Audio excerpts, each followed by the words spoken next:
During my university years, I worked at an underground parking garage in a business center downtown. My shift started at 6 and ended at 2.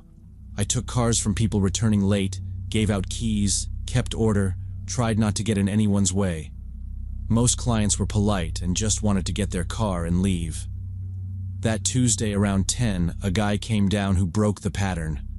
Mid-30s, expensive suit, drunk in the way people get when they think the rules are beneath them.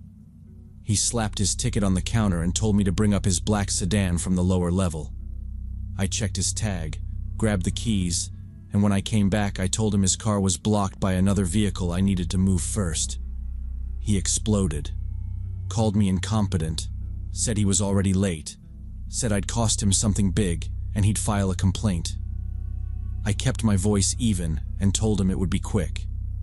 He leaned over the counter like he wanted to scare me and said, "You people don't understand who I am." I said the same thing I always say, "We follow the same rules for everyone, I'll handle it." He demanded I let him walk down and sort it himself. I said no for safety and liability. He laughed in my face, paced, came back, and jabbed a finger close to my chest without touching me. It looked like a show, but the anger felt real. I repeated, 5 minutes. I turned to the keyboard for the blocking car's spare and he kept at it. Idiot, loser, small job, big attitude. When I asked him to wait in the chairs by the vending machine, he grabbed my jacket sleeve and gave me a shove. Not hard, but clear. I stepped back and said if he didn't calm down, I'd call building security.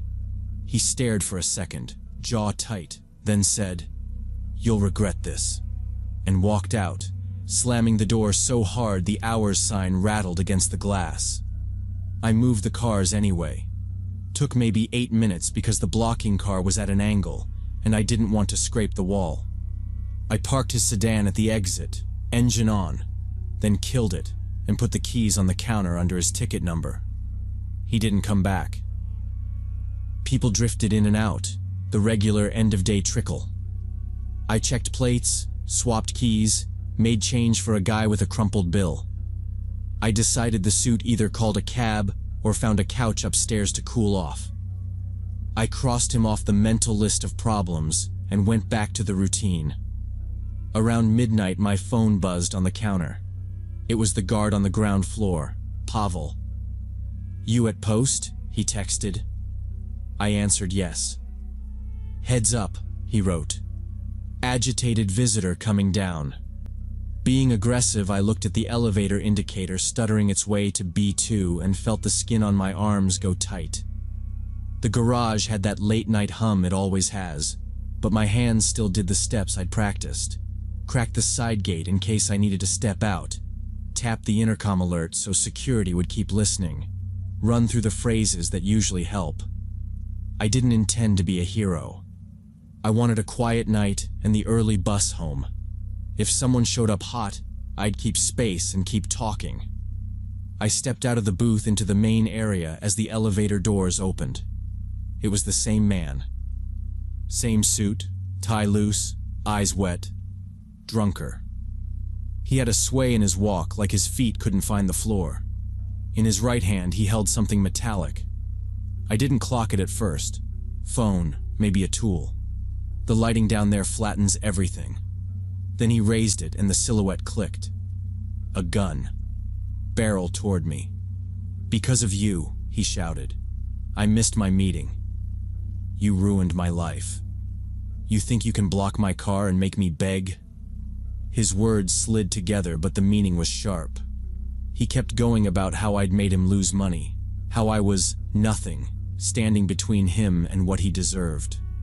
I raised my hands slow, palms out, and told him his car was ready, and had been ready, that we could get him on the road right now.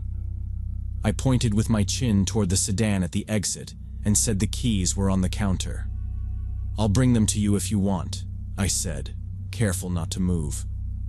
"Don't move," he snapped, waving the gun. He stepped closer. The distance between us felt small in a way that didn't leave me options. I said the guard upstairs knew he was coming down, and help was already on the way, and nobody wanted trouble. He shook his head like a kid refusing medicine. "You cost me everything," he said. "You don't get to talk." He kept coming. I kept my voice level and told him if he took the car now, no one would stop him at the gate. I could raise it with a button and he'd be out in seconds, and there was no reason for this to be more than a bad night. He asked if I thought he was scared. I said no. I said I was trying to help him leave. He told me to shut up again and called me a liar. The gun didn't shake much for a drunk hand, which scared me more than the yelling. I told him I wouldn't reach for anything and that my phone was on the desk. He took another slow step, still aiming. He kept approaching, holding the gun aimed at me. I kept my hands up and back toward the service corridor where the alarm button was. He tracked me with the gun like he knew what I was thinking, but he also kept talking, which helped. I said I was going to open the gate remotely and he could drive out. He told me to stand still. Then I heard an engine at the ramp. Another client was pulling in.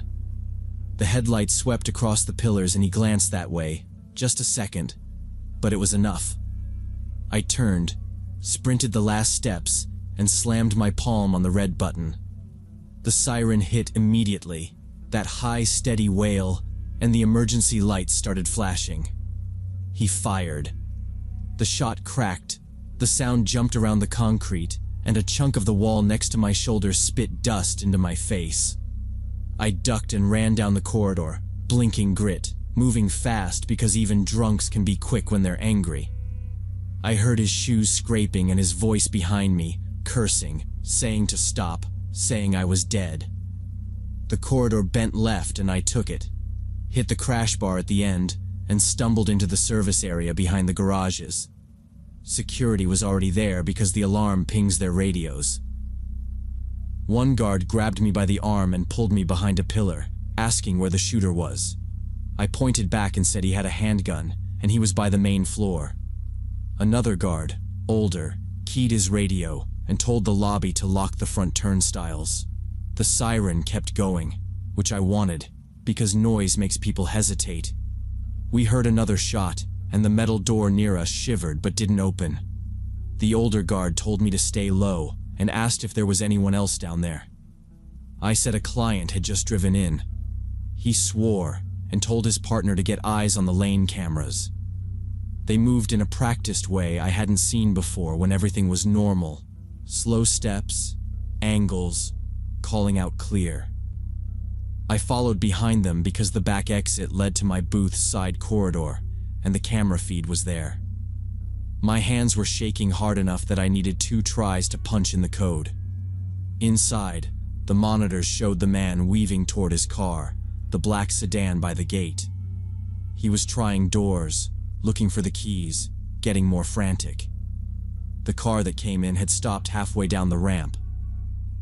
The driver, a woman in a blazer, stayed inside with her phone to her ear. She'd done the smart thing and reversed back up a little, out of direct line. On the feed, we saw the man pull at the sedan's handle and then look up at the booth like he was about to come for me again. The guards didn't wait. They stepped out with measured voices, told him to drop the weapon, told him police were en route, told him the cameras covered every angle and the elevator was disabled. He shouted he just wanted his car, that he needed to leave. He started toward the sedan again.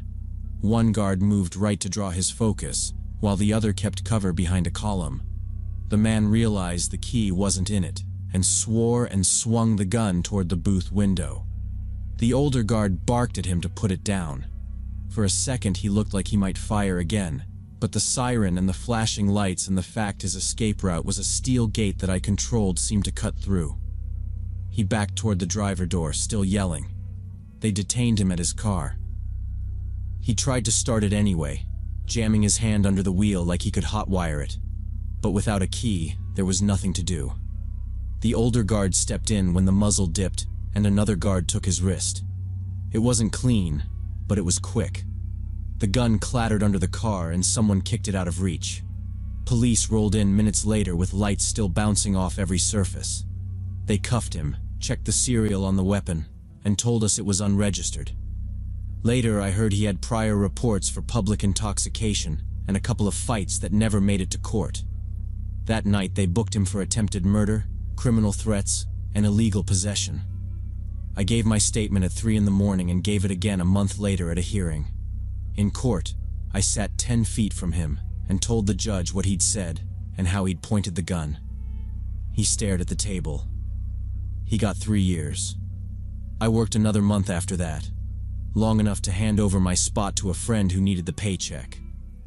Every time the elevator opened, I remembered the crack of that shot and saw chips of concrete falling in my head. The detective who handled it told me later the guy's business was already collapsing, and he was hunting for someone small and convenient to blame.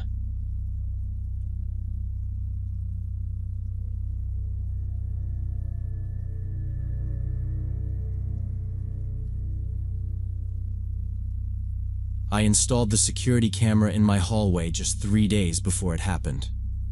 The camera was pointed at my front door, but it also captured the entrance to my workroom down the hall.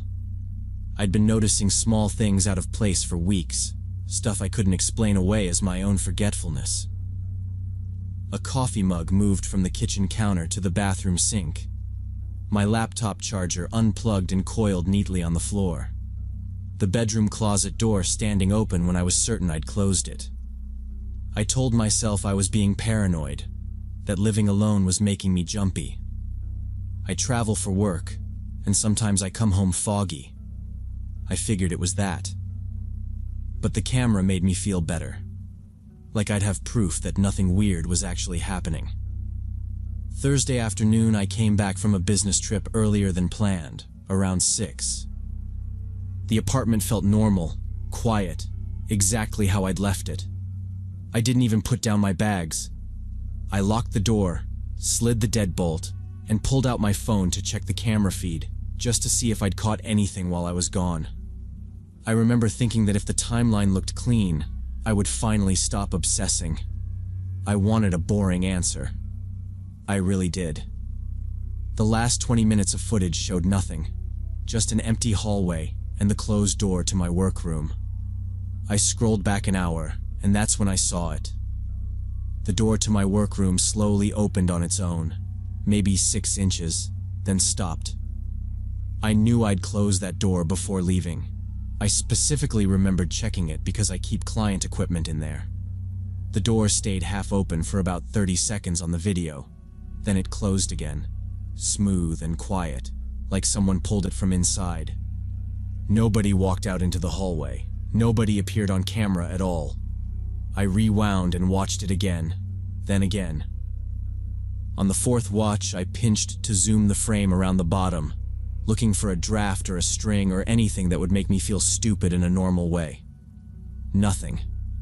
My hands started shaking as I realized what this meant, not in a dramatic movie way, just a cold calculation. The only explanation that fit the video and the timing was that someone had opened the door from the inside and closed it from the inside. I checked the front door event log. No motion, no entry alerts the entire afternoon. My building has decent locks, and there were no signs of a break. Still, the timeline wouldn't change just because I wanted it to. Someone could still be in that room right now, hiding, waiting for me to go to sleep or leave again. I told myself to pause, to think. I set the phone down on the entry table and listened. The apartment sounded like it always does. Distant traffic, the refrigerator cycle. It didn't help.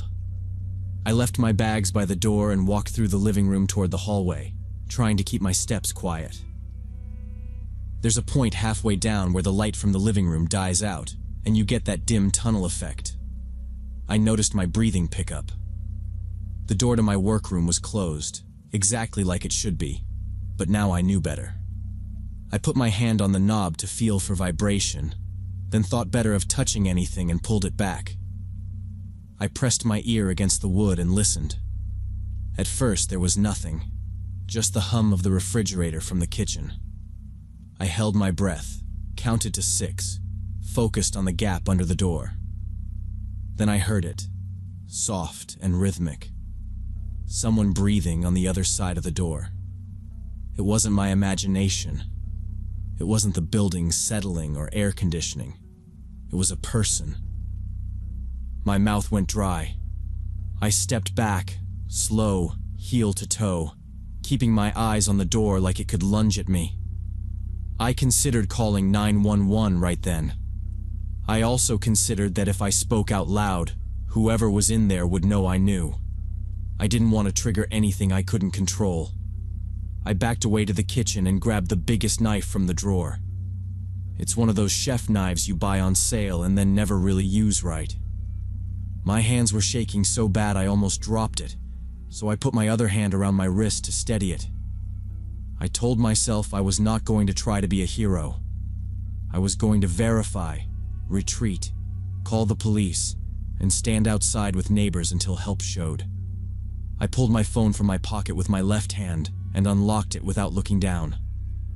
That's when I heard the floorboard creak inside the workroom, that specific board near the window that always made noise.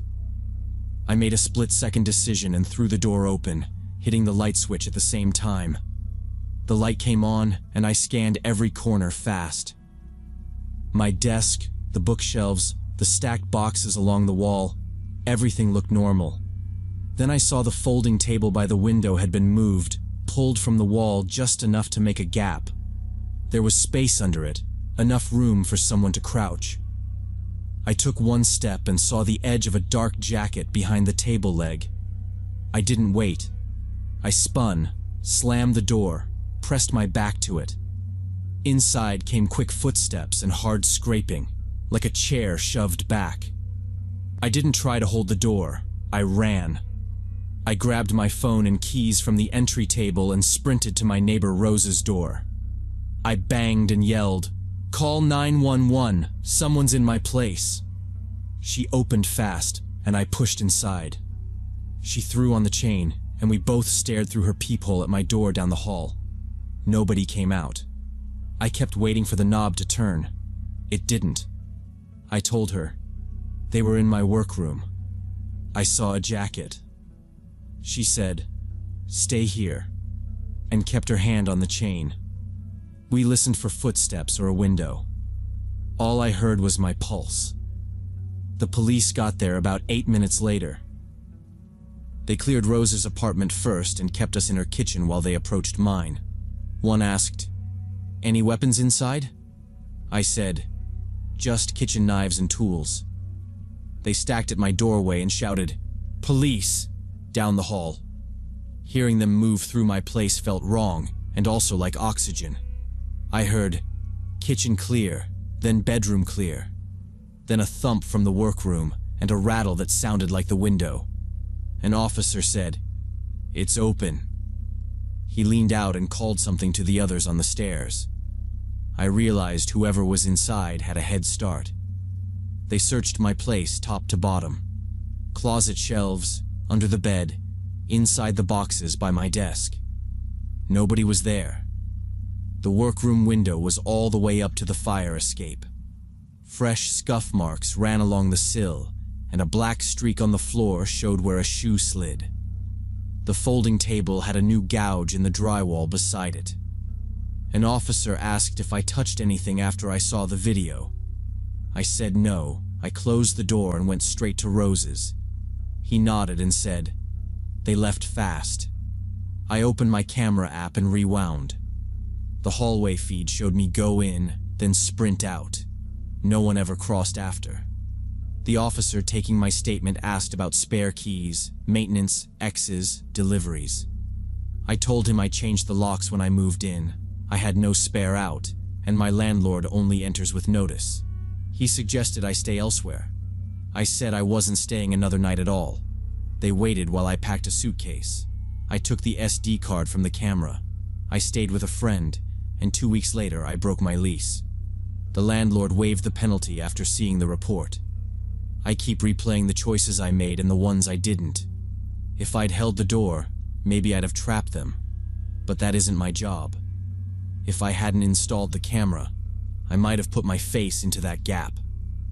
The signs were small and I kept rationalizing them. I still don't know why they picked me. Only that leaving kept me alive then.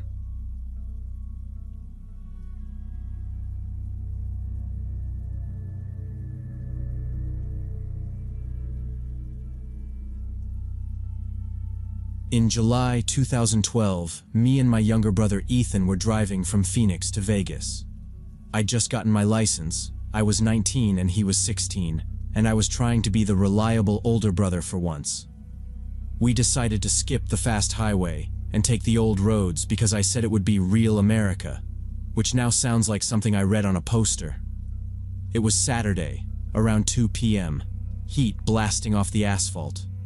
The highway was narrow and straight for miles, with nothing but low brown rock and scrub on both sides.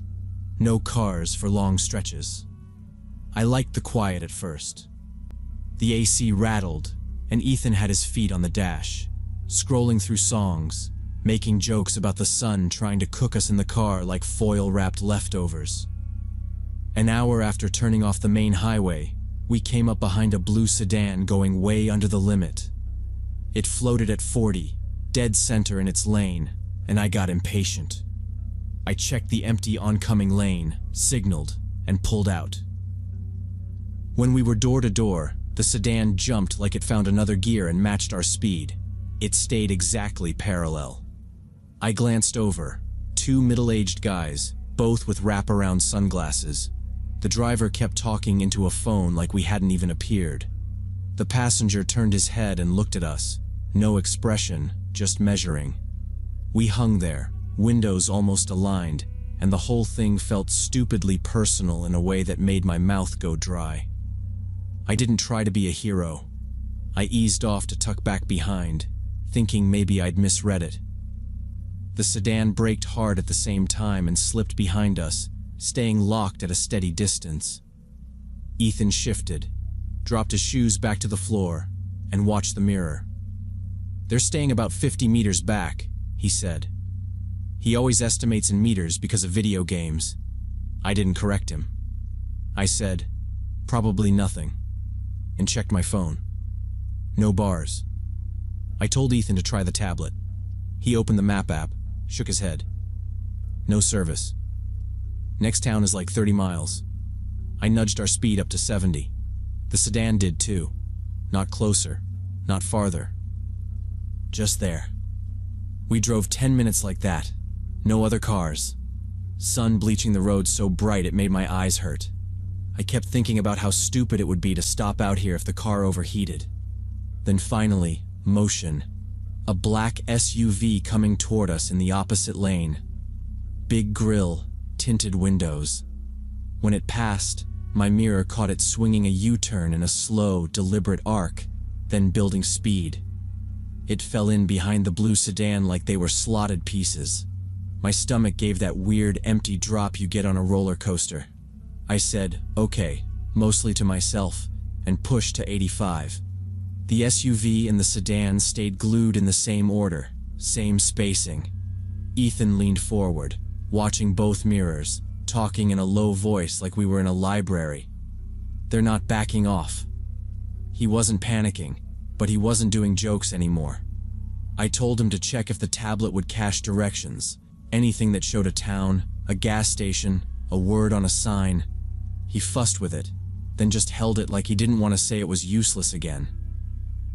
The blue sedan drifted out into the left lane and crept up like it wanted to put its nose ahead of ours. I didn't wait. I floored it. The speedometer climbed. 90. 92. The car hummed and the front end went light, and I realized how dumb a 19-year-old's car feels at that speed. The sedan matched. It reached our rear door and hung there. The driver's glasses turned toward me for a beat, then back to the road. He said something into his phone. The SUV stayed in our lane, a steady shape in the mirror, not pushing, just there. It felt coordinated, which was the worst part. Nobody was waving, nobody was yelling. It was more like we were a box they were trying to close. Ethan said, "What do they want?" I said, "I don't know, but it's not good," and kept my hands locked at 10 and 2 until my fingers started to ache. That ache helped.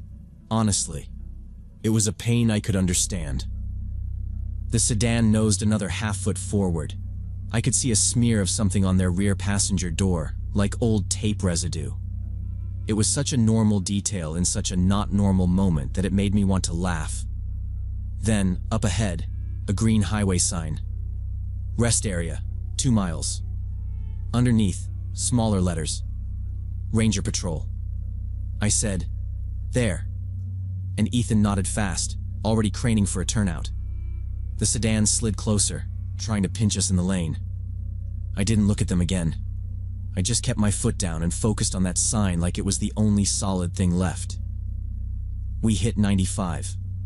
The road rose slightly, then bent to the right, and the rest area came into view. A small loop, a couple of covered picnic tables, and a white pickup with a green stripe parked near the entrance with the Forest Service emblem on the door. A guy in a uniform was outside it, scribbling on a clipboard. I flicked the blinker, braked hard but steady, and pulled into the lot. Tires chirped. As soon as our car crossed the line of the entrance, the blue sedan and the black SUV both slammed their brakes, made tight U-turns on the highway, and shot back the way they'd come at full speed. We rolled to the white pickup and I parked a little crooked. The Ranger looked up, pen still in his hand, and I said, "Those 2 cars were chasing us." He scanned the highway, didn't see them, then told us to breathe and start from the beginning. I gave the quick version: blue sedan, black SUV, speed changes, the U-turn, how they tried to box us. Ethan jumped in with the exact moments. He's good with timestamps. The Ranger asked for plates. I hadn't looked, but Ethan said he caught both, and he rattled them off like he was reading a scoreboard. The Ranger wrote everything down, slow and neat. He asked about damage or stickers, anything unique. I told him about the tape residue on the sedan's rear door, and he nodded like that mattered. He radioed it in, said he'd pass it to state police and highway patrol. He told us we did the right thing pulling in and warned us about the old roads, spotty service, slow response. He wasn't lecturing. It sounded practiced, like he'd said it 100 times. We sat in the shade by the bathrooms for 5 minutes because my hands were shaking. Ethan kept repeating the plates under his breath so he wouldn't lose them.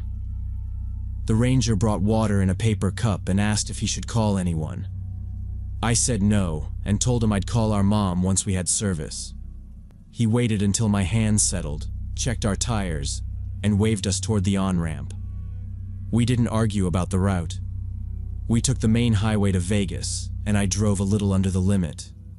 Any car sitting next to us longer than a second made my chest tighten. Ethan watched mirrors like it was his job. When the bars came back, I called our mom and said we were fine, leaving out the 95. We rolled into town at dusk, met my uncle for his work thing, and I parked where there were cameras. 2 days later, the Ranger called from a number I didn't recognize. He said they ran the plates. Both were reported stolen from different counties. They found the blue sedan in a motel lot and the SUV near a trailhead, abandoned about a week after. No prints they could use. He said there'd been robberies on remote highways, mostly solo travelers and RVS, easier targets.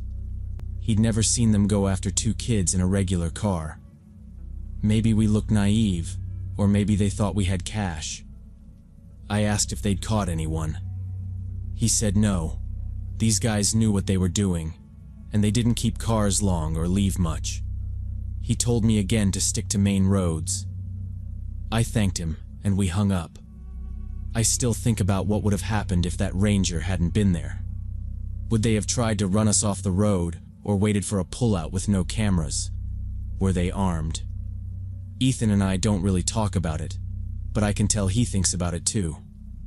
If a car paces us now, he sits forward and watches the mirror like he's ready to call it.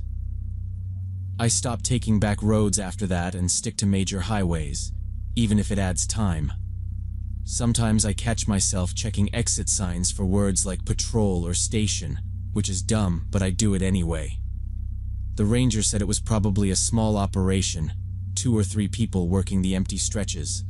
They knew their lanes.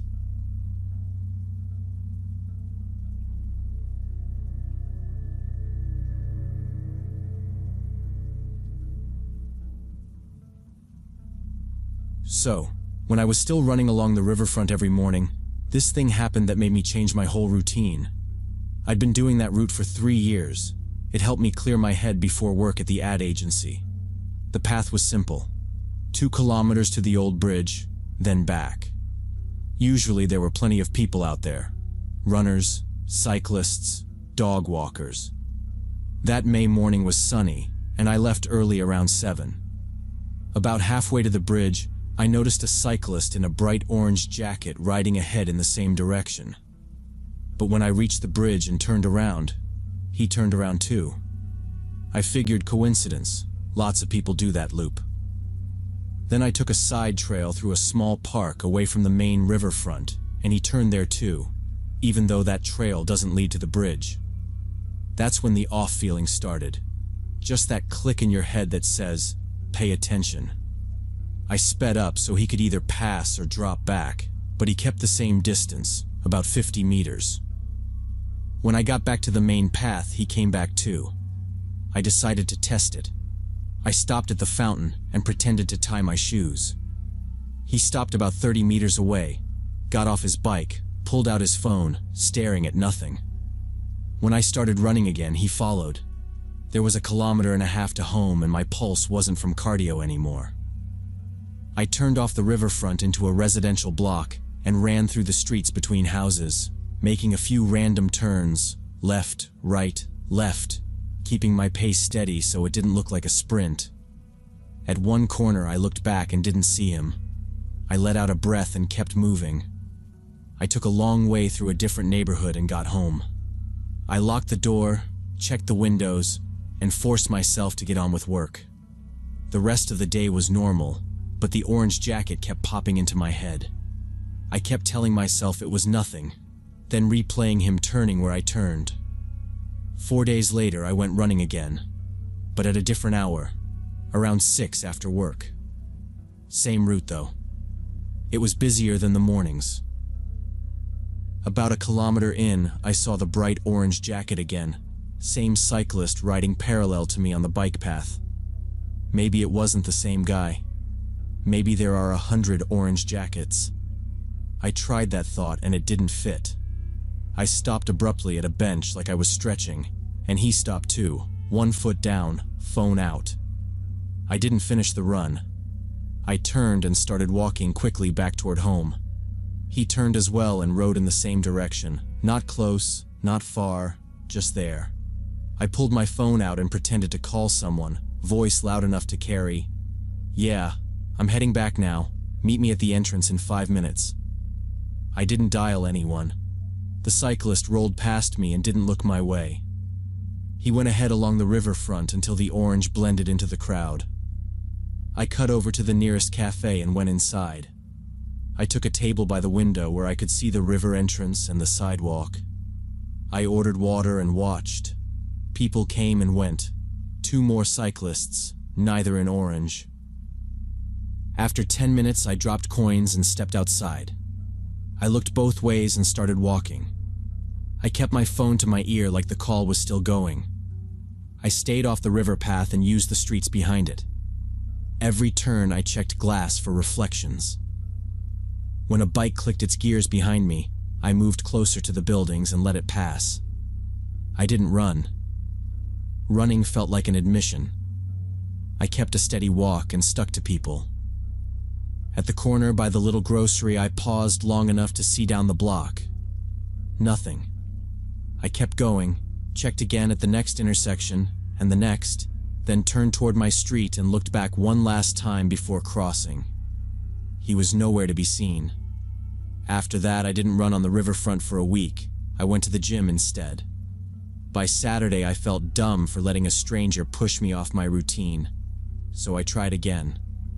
Morning, 9, when it's busy. I told myself I'd do half the route and bail if anything felt off. The first stretch looked normal.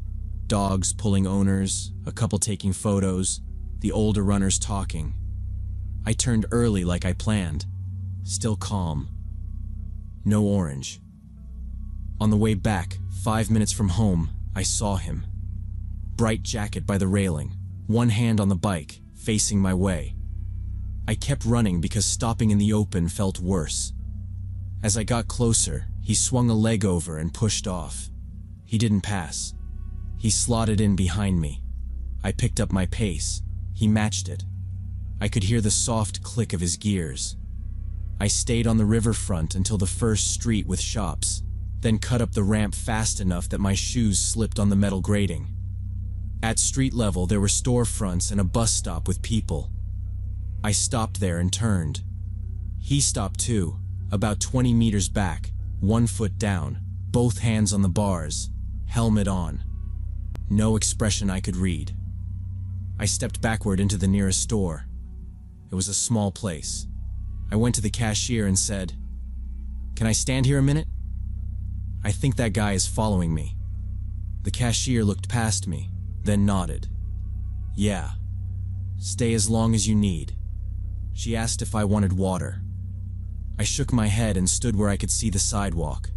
Through the window, I watched him. He didn't come closer. He stayed in the same spot, glancing at traffic, then at the door, like he was waiting. A bus pulled up, people got on and off, and he didn't move. I checked the clock on my phone. 2 minutes. 3. The cashier asked if she should call the police. I said, "I don't know. He hasn't said anything. There's no direct threat." At around 5 minutes, he finally pushed off and rode away. Not fast, just a smooth roll, then a left at the corner, and he was gone. I waited another minute. The cashier asked again if she should call someone. I thanked her and said no. My place was close. I'd walk with people. She offered to have someone from the back walk me. I said, "I'm okay. You've helped a lot." I stepped outside, checked both directions, and joined a small cluster heading the same way. I kept to the shop windows and moved with the crowd until my street, then turned off. 6 weeks have passed since then, and I changed my route. Now I run in a park across town, many people around, and I go with a coworker when our schedules line up. I haven't seen the cyclist in the orange jacket on the riverfront or anywhere else. I still check over my shoulder every time a bright jacket flashes in my peripheral. Maybe he wasn't targeting me. Maybe he just rode the same loop and I noticed. But that side trail I took is barely used, and the way he stopped every time I stopped wasn't normal, really. I'm not interested in testing odds. I'm done running alone in isolated spots. I still wonder who he was and what might have happened if I hadn't paid attention that first morning, and whether he picked someone else the day I cut to the shop street.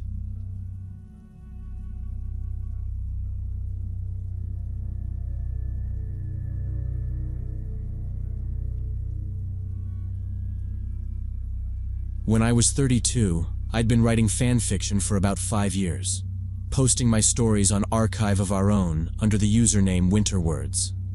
I worked days doing reconciliation and vendor invoices at a small accounting firm, then came home, made dinner, and wrote until my eyes blurred.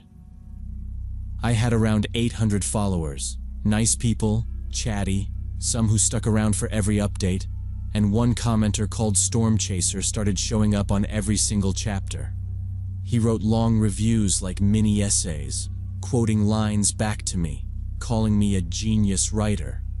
It felt good. I replied with thank yous and smiley faces. After a month, he sent a private message offering to discuss my work in more detail, and left an email address. I told him I preferred to keep things on site. He sent another message the next day, then more. He started sharing ideas for my plot and tossed in personal questions. What city did I live in? Was I married?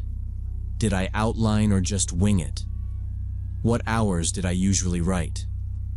I skimmed, stopped replying, and changed my settings so only friends could DM me. That should have been that. It wasn't. 2 weeks later, An email hit my work inbox from a Marcus Wade, Storm Chaser's real name, saying he understood my desire to maintain distance, but wanted to support me as a true fan. I actually stared at the address line for a long few seconds because I'd never mentioned my workplace anywhere. I used a pseudonym even on my lockdown Facebook.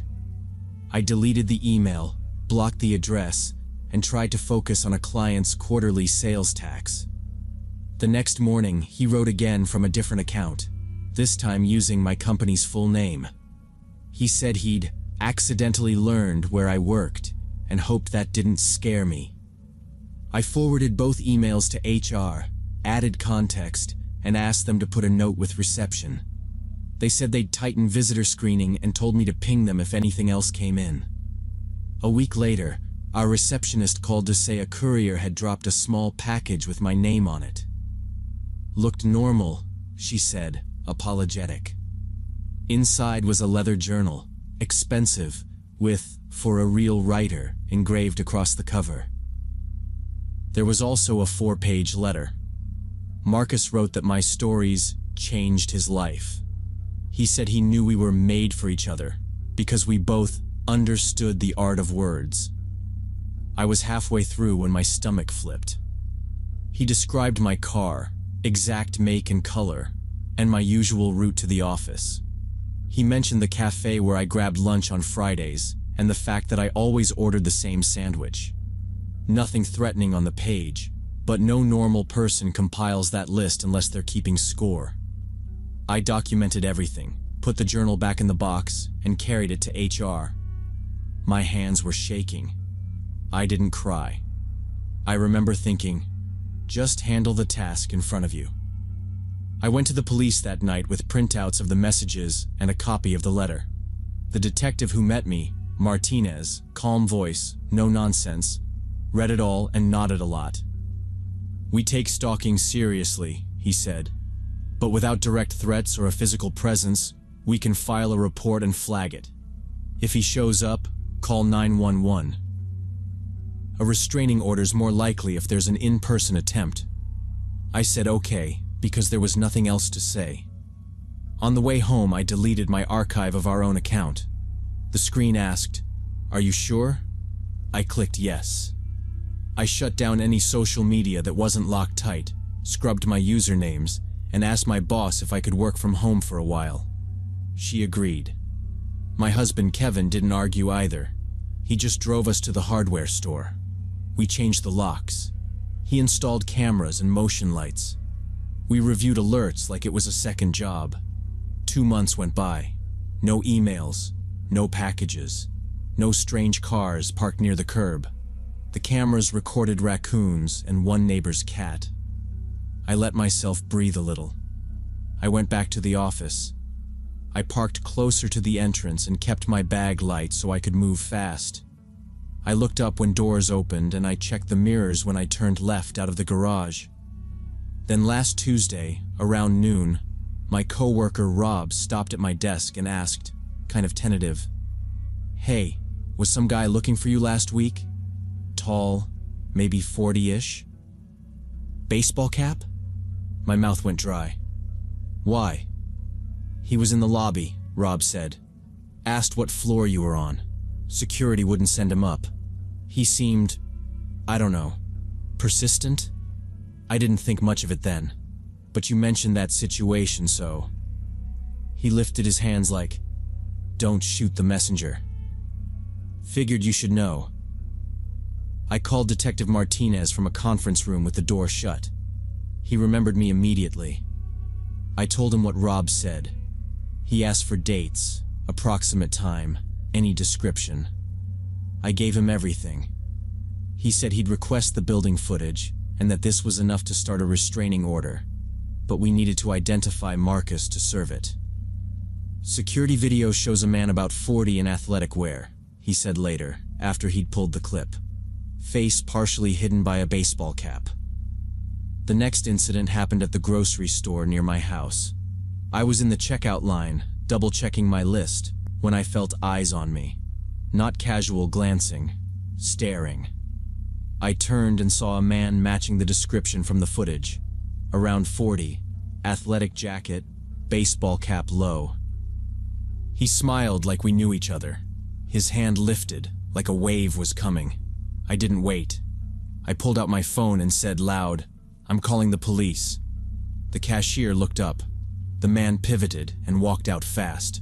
I kept my eyes on the door until it shut. Outside, I actually dialed 911 and gave a description: cap, jacket, approximate age, height, that smile. Patrol arrived in under 10 minutes, but he was gone. The manager brought us to the office to review cameras. We watched him on grainy angles moving down Serial, then out. Only his back and a partial license plate from the lot. The officers took my statement and logged the footage. In the parking lot, I called Detective Martinez. He said they would start an active investigation, use the emails and the plate, but it could take time. I said I understood and waited. That night, Kevin and I sat at the table with calendars. He said, "Go to your sister's. Take unpaid leave. I'll handle the house." I hated leaving him, but it made sense. I emailed my boss, got approval, and 2 days later I drove to Virginia. I worked remotely, kept my routine simple, and called Martinez every week. Nothing happened. No emails, no packages, no cars idling. After the second month, I slept through the night again. After the third, Martinez said they had a real address for Marcus in a neighboring state and would serve him. The next morning. 2 weeks later, Martinez called again. They had served the restraining order at that address through the local sheriff. He sounded relieved for me. Then he said detectives returned for a follow-up interview and learned from the landlord that Marcus had moved out a month earlier with no forwarding information. The place was empty. No computer, no papers, nothing useful. So the order existed, but he was already gone. Martinez said they would keep the case open, flag his name, and update me if anything hit. He told me to choose my next steps based on comfort, not fear. Alone. I went home. I stopped writing in public. I deleted everything tied to Winterwords and hunted down old mentions until search results were blank. I changed routes, varied times, kept my head up in parking lots. I still did not know how he found my real name or my workplace, and that not knowing sat heavy. I checked mirrors and watched for the same car twice. Martinez kept the file open, but said without contact or a good address there was not much else to do. Kevin upgraded the system again. More cameras, better doorbell, brighter lights, and privacy film. I made new emails with no personal info, turned off location history, and stopped using my name on deliveries. I do not even comment on articles anymore. I think through how a username could trace back to me and then do nothing. The worst part is not just that it happened. It is that I will probably never know how he connected Winterwords to me, so I cannot seal it. I used to love the writing. Now the keyboard feels like a risk I cannot justify. When I consider starting again, I picture that smile, and I close the laptop.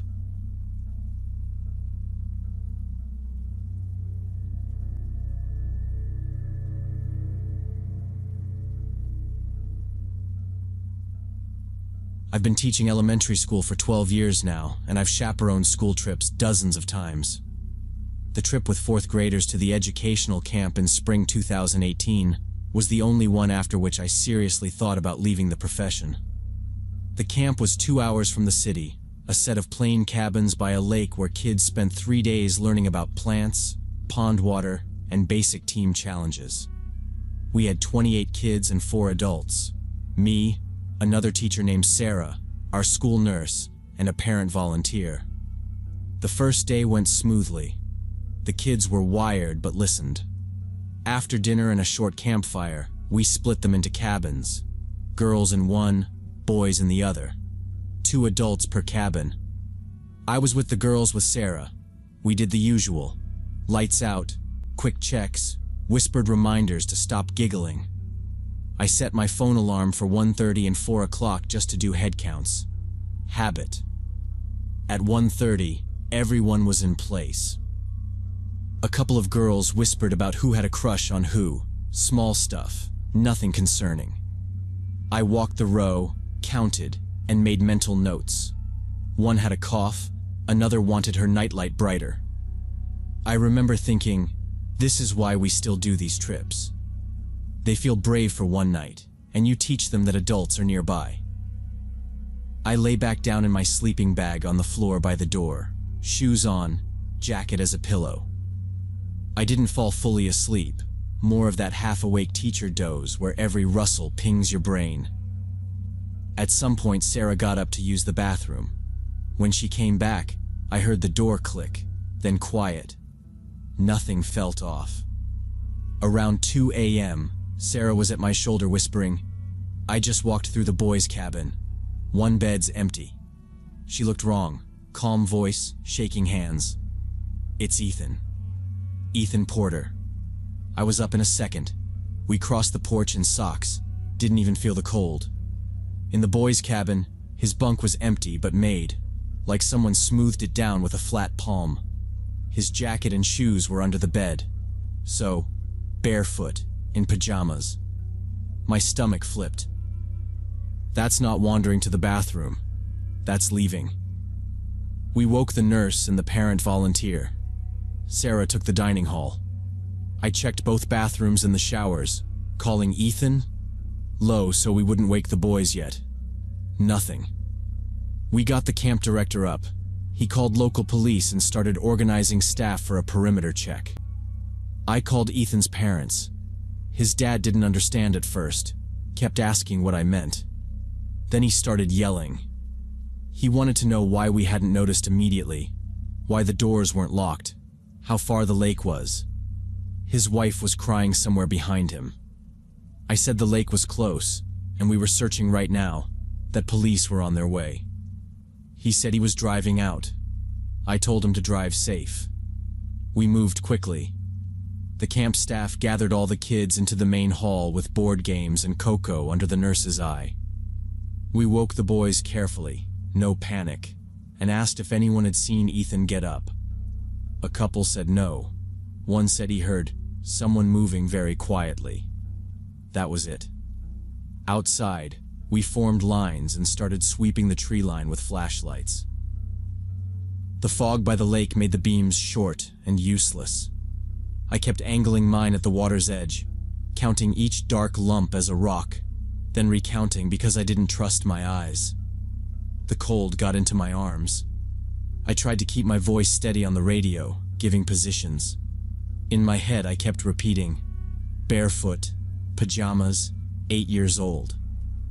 Police arrived fast and set up a command point at the parking lot. They asked for clothing description, bedtime details, recent stressors. I gave everything I knew.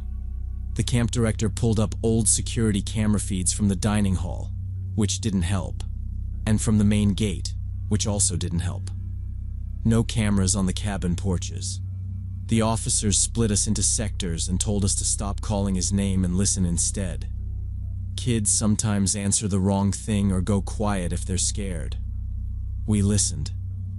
I heard sticks crack, water lap, radios hiss. No voice. They found Ethan 4 hours later at dawn.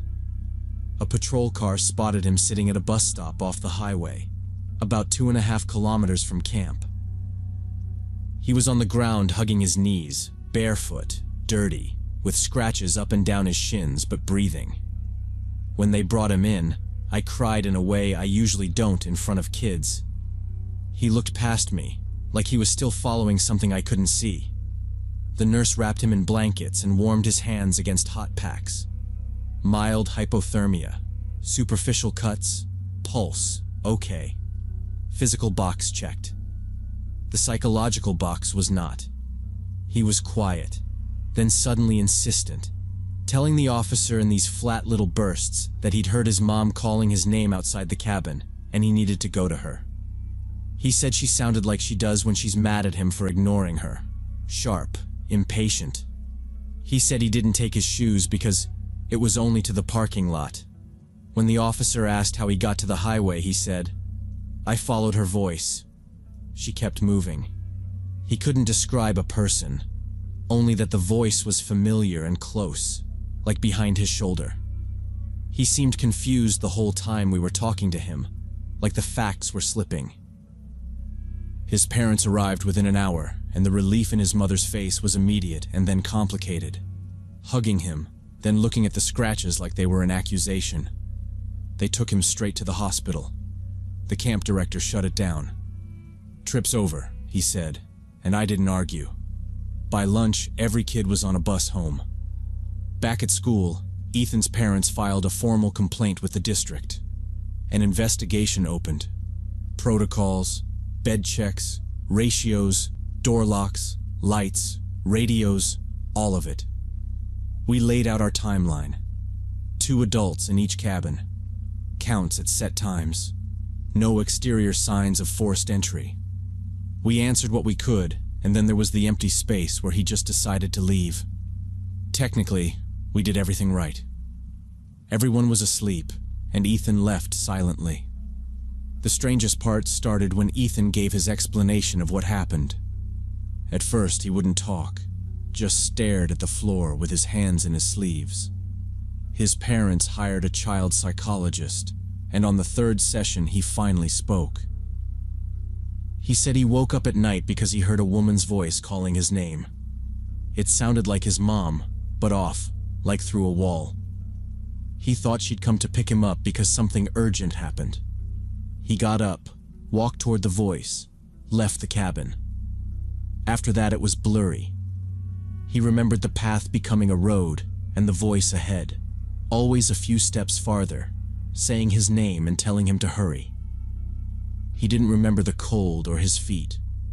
He remembered reaching the highway and sitting at the bus stop because he was tired. Then the voice stopped. He didn't know where he was. Then the police arrived. The psychologist said it could have been sleepwalking with hallucinations from stress. Ethan had been through his parents' divorce, and his mother had moved to another state. He missed her, and his mind supplied the voice. Another possible explanation was a short dissociative episode from psychological trauma. I sat in one session to answer questions about the camp. Ethan stayed close to the psychologist and avoided my eyes. When she asked if the voice sounded angry or friendly, he said, "Impatient." When she asked if he saw anyone, he said no, only heard her behind him sometimes, and then in front. The psychologist told his parents that with routine and time, it might never happen again. His parents didn't accept it. His father wanted someone to blame. He told me, "A voice doesn't open a door." He asked how a sleepwalker avoided the lake and found the road. He asked if someone at camp could have called to Ethan from outside. Police rechecked employees, confirmed schedules and phone activity, and interviewed staff. They also pulled the bus stop camera. It showed Ethan arriving alone from shoulder and sitting down. Medical exams found only exposure and scratches. Toxicology was negative. A neurologist ordered MRI and EEG. Both were normal. The neurologist told the parents child sleepwalking under stress is real and can look deliberate. Pain blunts under adrenaline. The district finished its review too and ruled we hadn't violated protocols. 2 adults per cabin. Documented checks. Radios working. Doors not locked for bathroom access. The story still went public. The district held a meeting with parents. It was tense. A few families withdrew their kids. Sarah quit a month later. She said she couldn't carry that responsibility anymore. I stayed, but I stopped doing overnights. Day trips. Ethan changed schools before the year ended. I didn't see him again. 7 years passed. Sometimes I wake at 2 and listen to the house. I think about how close he came to the edge of worst case. An hour more in that cold. 1 turn left instead of right. I replay the small decisions. The door not locked, our alarms spaced the way they were, our trust in routine. I think about the word Ethan used, impatient. and how believable that is to a child who wants to be good. I don't know what really happened that night. Maybe it was sleepwalking. Maybe a trauma loop. Maybe just a tired kid following a thought that felt like a command. I do know I was there and couldn't stop it. Sometimes children go places we can't follow even when we're right there, and that's the scariest lesson a teacher can learn.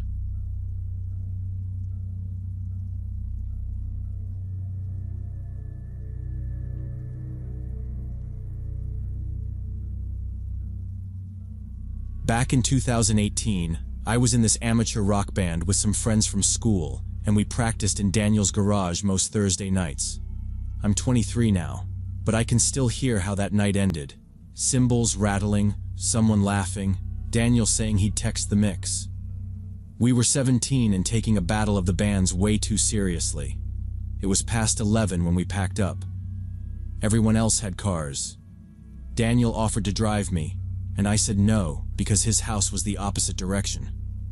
I told him I liked the walk. I lived about 2.5 miles away through quiet subdivisions. I texted my mom, on my way, late, and got doors locked, be quiet, back. Jacket zipped, backpack on, earbuds in. I headed down the four-way where every house looked the same except for the porch chairs. I was thinking about whether we should open with the faster song. About 10 minutes in, I pulled out one earbud because something felt off. Not spooky, just that creep of awareness in the back of your neck. At first, I only heard my own steps. Then there was another set, a little out of sync with mine. I slowed, then turned around. Someone in a dark hoodie was behind me, maybe 50 meters back. Head down, hands in the pocket. No face, just a shape coming my way. I took out the other earbud and sped up. People walk at night. I told myself not to be dramatic. I turned onto a side street I always used because it cut a corner toward my block. The footsteps turned too. They got quicker. My chest tightened. I debated calling Daniel, then pictured fumbling the phone and stopping. I caught a raised slab too late.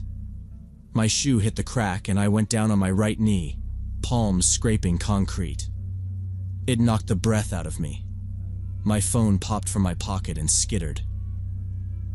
By the time I scrambled up, the person was closer, maybe 20 meters now. I grabbed my phone and forced myself to keep my head up. I started running for real. I heard his steps change to a run too, louder and faster and right there in the quiet. "Hey, stop!" he yelled, slurred, like he'd been drinking or his mouth didn't work right. I didn't look back. I cut into the narrow alley between two fenced yards that spits you onto the next street. In daylight, it's a shortcut. At night, it felt like a tube. There was a tipped trash bin halfway down. I edged past it sideways, and that's when something hot ripped across my left arm just above the elbow. No warning. My jacket opened and my skin opened under it. I screamed. My brain lagged behind the fact of it. I glanced back and saw him. Middle-aged, dirty hoodie, patchy beard, jeans darker at the cuffs. He had a folding knife out, the blade bright for a second in the alley light. He wasn't sprinting. He was tracking me, breath loud, eyes too wide. He said something, mushed words I didn't understand, and lifted the knife. I didn't stop. I bolted out of the alley and cut right. A porch light glowed 2 houses down. I aimed at the light like it meant people. He yelled again. It stopped being words and turned into a sound. I clamped my right hand over the cut and felt wet heat. Blood ran under my palm. The sleeve stuck. I focused on the next mailbox, then the next. Him behind me and the rhythm of our feet. He was close enough that I could hear the rustle of his hoodie. Close enough that I caught a sour smell when the wind shifted. I didn't waste breath screaming. I kept my body forward and my eyes up. I kept running because facing him meant the knife again, and I knew how that felt now. Adrenaline did its job. The pain went from a knife line to a dull shape that lived on my arm instead of inside it. I kept running and pressed my right hand against the cut. The adrenaline blocked most of the pain. After a few more minutes of running, I came out on a lit street near a 24-hour convenience store. I looked behind me and didn't see anyone. He was gone. That's when the pain really hit and I realized how soaked my shirt was. I ran into the store and asked the cashier to call an ambulance. My voice came out thin and shaky. He blinked once, then grabbed the phone and said, "Sit. Put pressure." He tossed me a white towel and it turned red in a second. He kept asking, "You safe? He come in?" I told him no. I thought I lost him. He called my parents too after I shoved my phone across the counter with my mom's name pulled up. I sat on a crate by the ice freezer and did exactly what he said. It hurt worse as the adrenaline dropped, like the cut finally caught up with me. He brought some tape and wrapped the towel tighter while he stayed on the line. He asked my name twice because I gave it wrong the first time. When he said, "Ambulance is close," I finally took a breath. A woman buying cigarettes stood there watching me and said, "Do you want water?" I shook my head because I didn't know if I was supposed to drink before the EMTs checked me. My parents showed up in 20 minutes, almost the same time as the ambulance. My mom was pale and angry in that way where she wasn't yelling yet, just laser-focused. My dad stood by the door and scanned the parking lot like the guy might pop out from behind a car. The EMTs cut the sleeve and peeled the towel back. One of them said, "You did good. Keep pressure." They wrapped it with real gauze, checked my vitals, and asked me to rate the pain. I said 7 because it felt stupid to say 9. My mom rode with me to the hospital. My dad followed. At the hospital, they stitched me up, 12 stitches total, but luckily the knife hadn't hit any major vessels or nerves. The doctor ran through the risks like a script: infection, soreness, limited movement for a few days. I got a tetanus shot. A nurse asked if I'd been drinking. I said no. She nodded, like she had to ask. They cleaned my scraped knee too and stuck me with antibiotics. Someone handed me a consent form and I signed it with my left hand because the right was still sticky with dried blood and I didn't want to smudge the paper. My phone buzzed with texts from Daniel and the others. "You good? Did you get home?" I typed I'm okay, and put it face down because my mom kept looking at me like I might disappear if she blinked. We left before dawn. The cashier had given his name and a statement to the EMTs. My dad drove us home without the radio on. My mom handed me a trash bag and said if I felt sick to use it. I didn't. I felt tired and wired at the same time.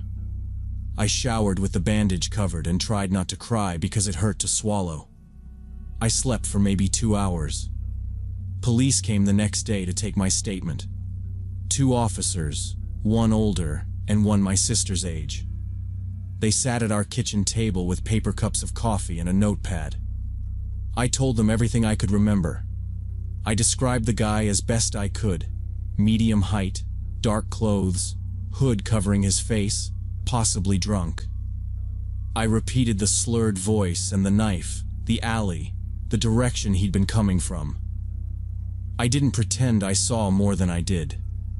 The older officer asked about tattoos or scars, and I said I didn't see any.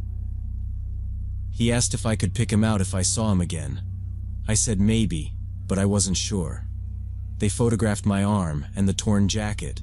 They asked if they could take the jacket as evidence. I said yes. They patrolled the area for a few weeks but never found anyone.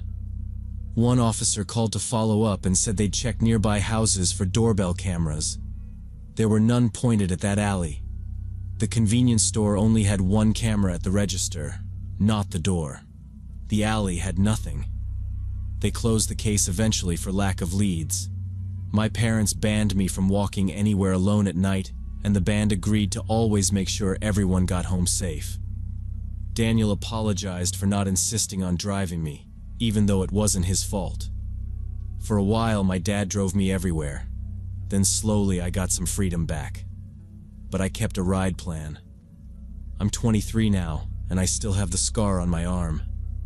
I never listen to music in headphones when I'm walking after dark anymore. Sometime after the stitches, my mom started checking the deadbolt twice without thinking. I still keep my keys between my fingers on certain streets. Sometimes I turn around for no reason just to check that no one's following me.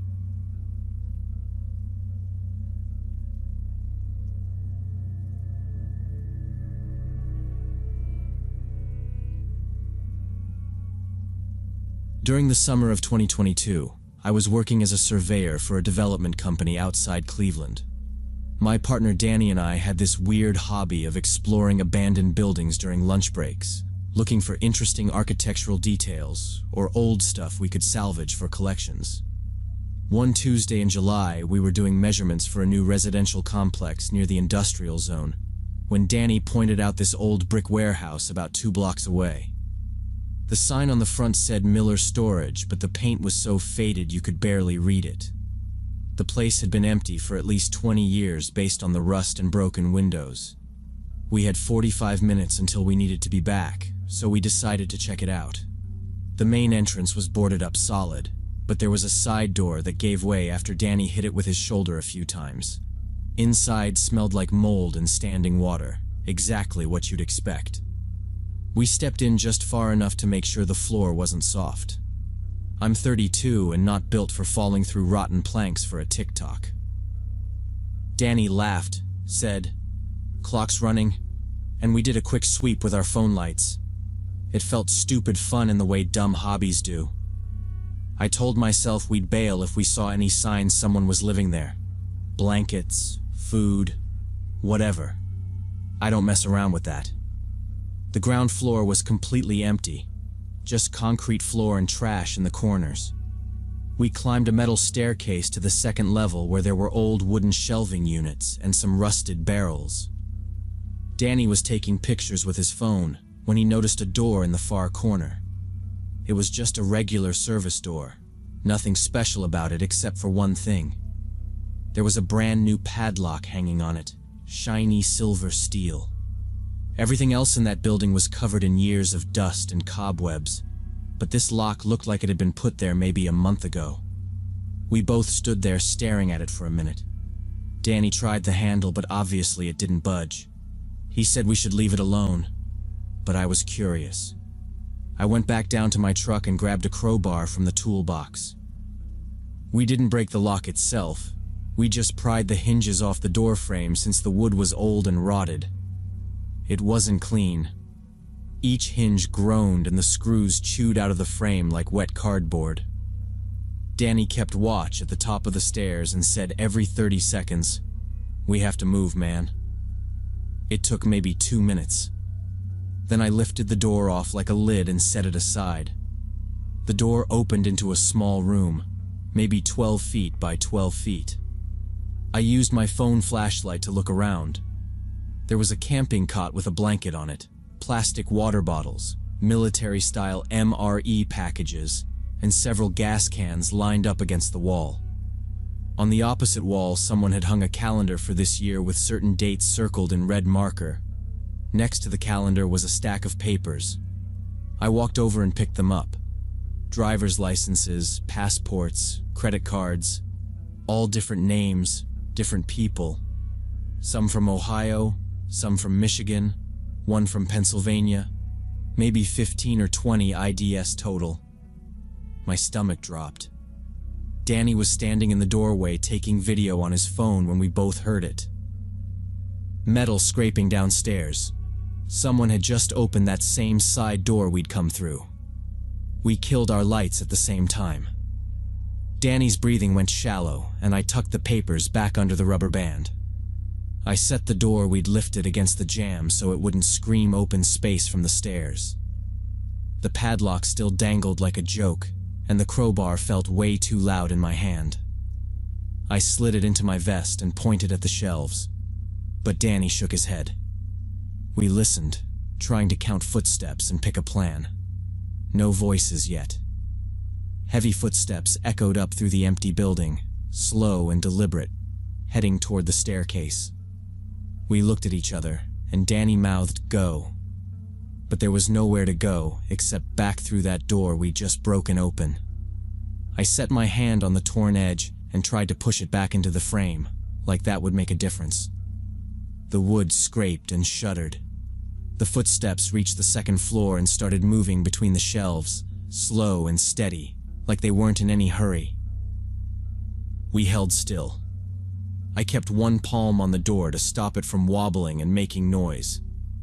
I could hear my pulse and that high ring in my ears you get when you're trying too hard to be quiet. The steps came closer, maybe 20 feet, then stopped. Silence. Not the clean kind. Waiting silence. Danny's arm brushed mine and I almost jumped. We didn't speak. We didn't even look at each other. I counted to 5, lost it, started again. 10 seconds, maybe less. Then the steps turned and walked back toward the landing.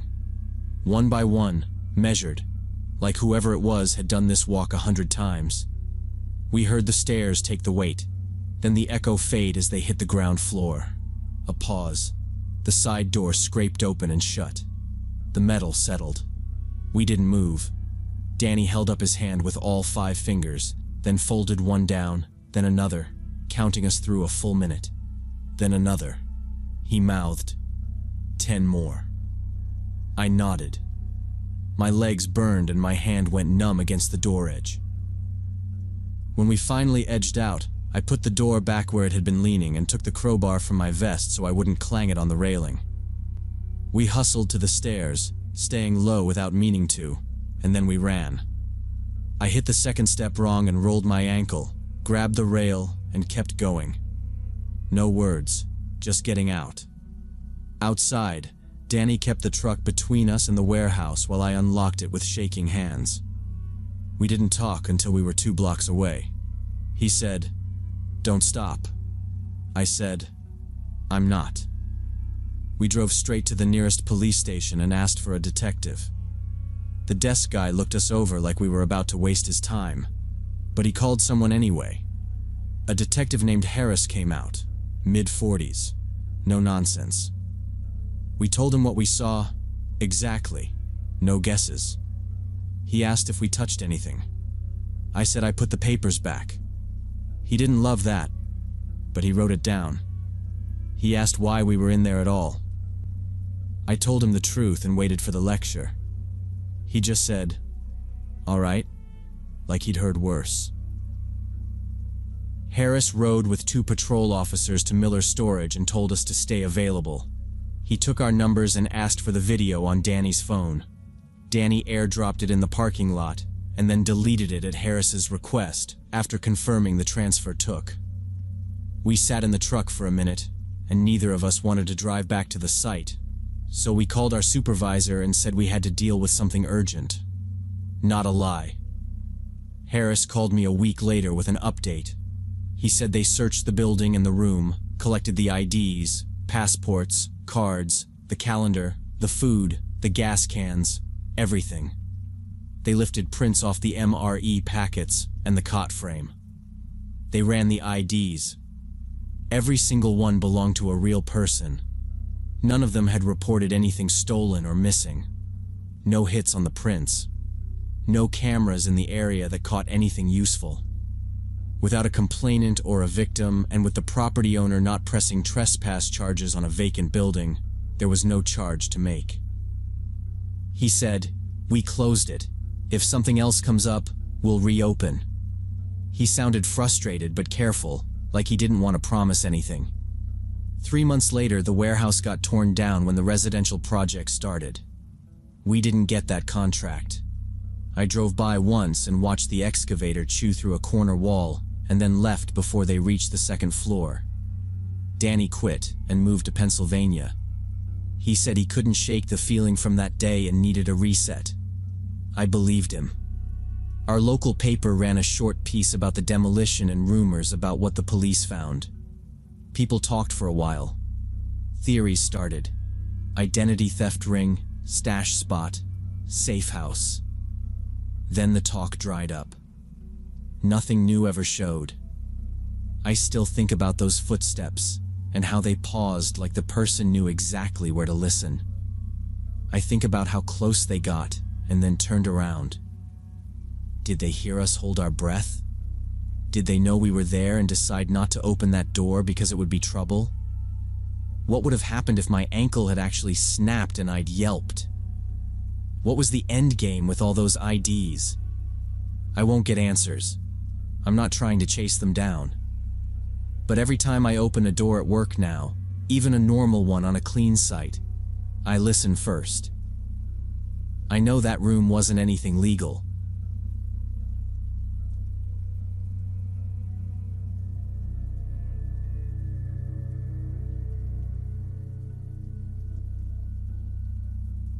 It was October of 2018. I'd just moved into this first-floor apartment in a quiet suburban neighborhood, one of those 3-story buildings with individual entrances for each unit. The rent was cheap, it had a small private deck, and after years of sharing space with random roommates, having my own place felt like oxygen. I'm a graphic designer and I work remote, so being able to set up a desk by the window and not fight for kitchen counter space felt huge. First month was easy. Soft voices through walls, the neighbor who always waved, packages sitting where they should. Nothing weird. Late October, I went down to grab my mail and came back up the path to my deck.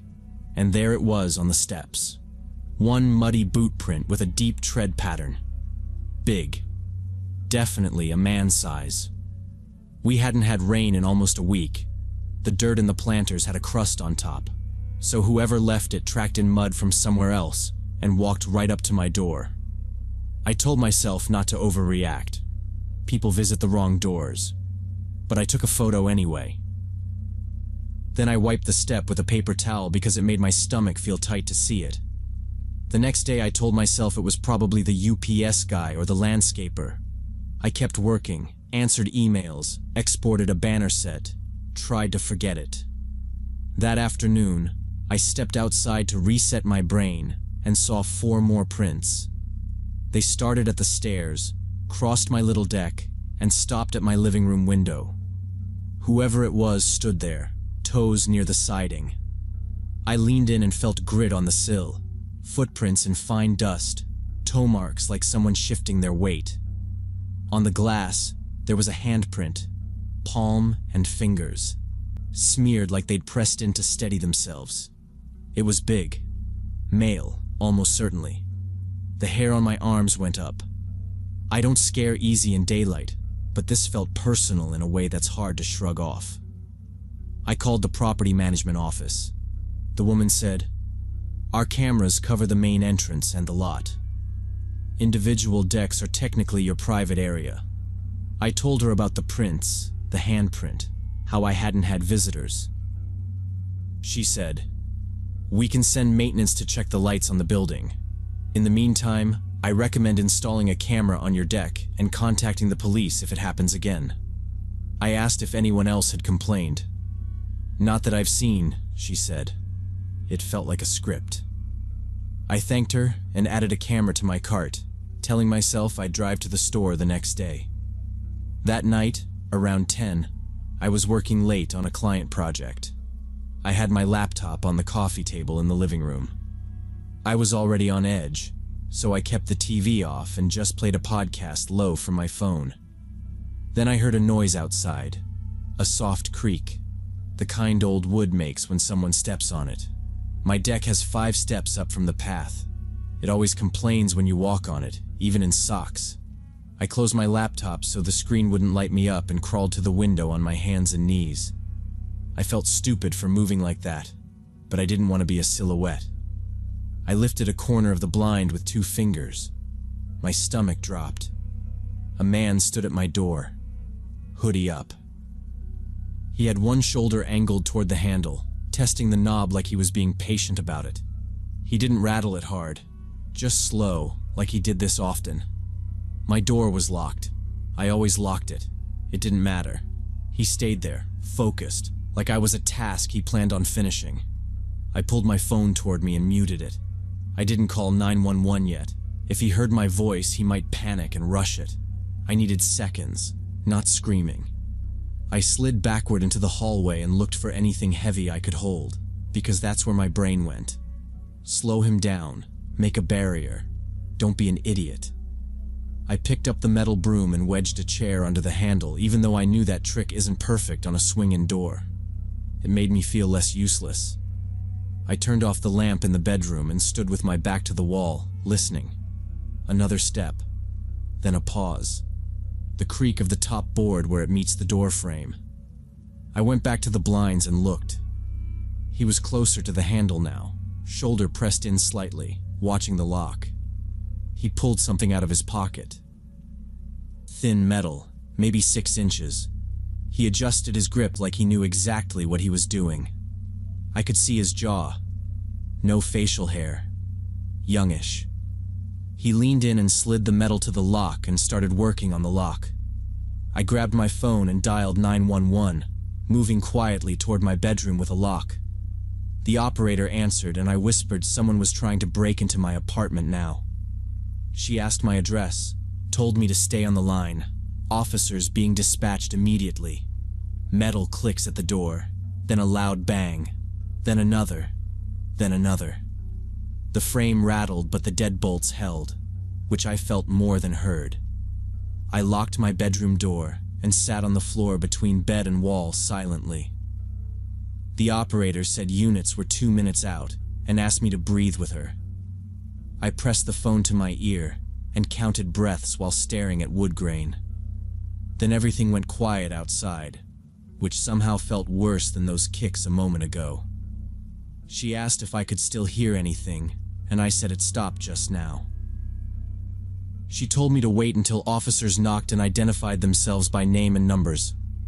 I stayed put on the floor, heartbeat loud, listening to the door stays quiet outside. Voices outside, then a firm knock, and someone called out, "Police," clear and steady sounding. I checked the window, saw patrol lights bouncing on cars, and told the operator immediately. She stayed on while I walked out, and 2 officers stood on my deck waiting. The guy was gone. One officer swept his light and said he'd probably run fast. They found a thin metal pick on the boards near the threshold and bagged it. Another officer photographed footprints on the steps and the smeared hand on glass outside tonight. They asked for a description. I said hoodie up, youngish, average build, probably male there. They knocked on neighbors' doors, came back empty, and promised extra patrols through night to night. A detective came the next morning with a folder and a calm, practiced voice anyway. She said similar attempts targeted first-floor entries nearby. Same routine, same timing, same persistence recently. She told me I did the right things and asked about my routine and posts. I said my socials were private and I hadn't shared the address anywhere online publicly. She asked to dust for prints. I signed forms, and their tech worked carefully inside. They lifted partials from the frame and collected the pick, then thanked me for cooperating. She suggested cameras and stronger hardware, and said evening patrols would increase for now locally. I stayed another month because moving immediately wasn't realistic, and client deadlines stacked fast then.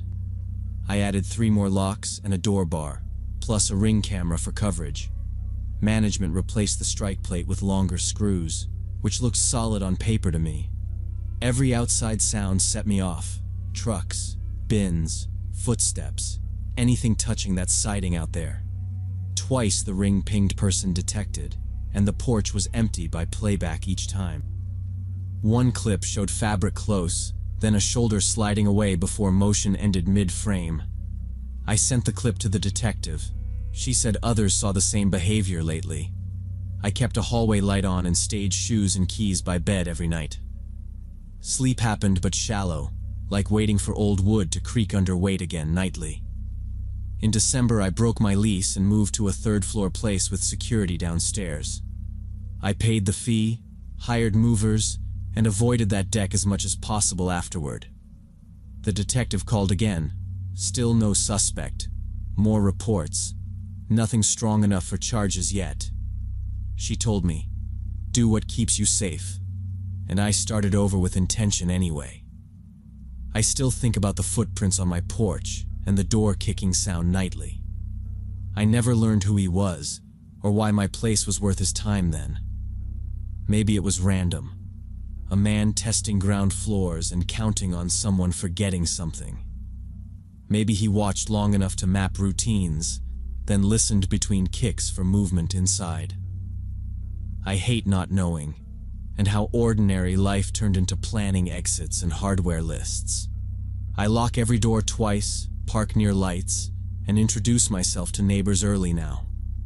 Carrying groceries upstairs, I still listen for wood stairs, expecting that slow, patient creak again. Sometimes I catch a hoodie in a crowd, and every muscle goes stiff for minutes. There's no ending here, just habits and vigilance, because that's what finally kept him out. I still wonder if he's out there, moving door to door, waiting on luck somewhere.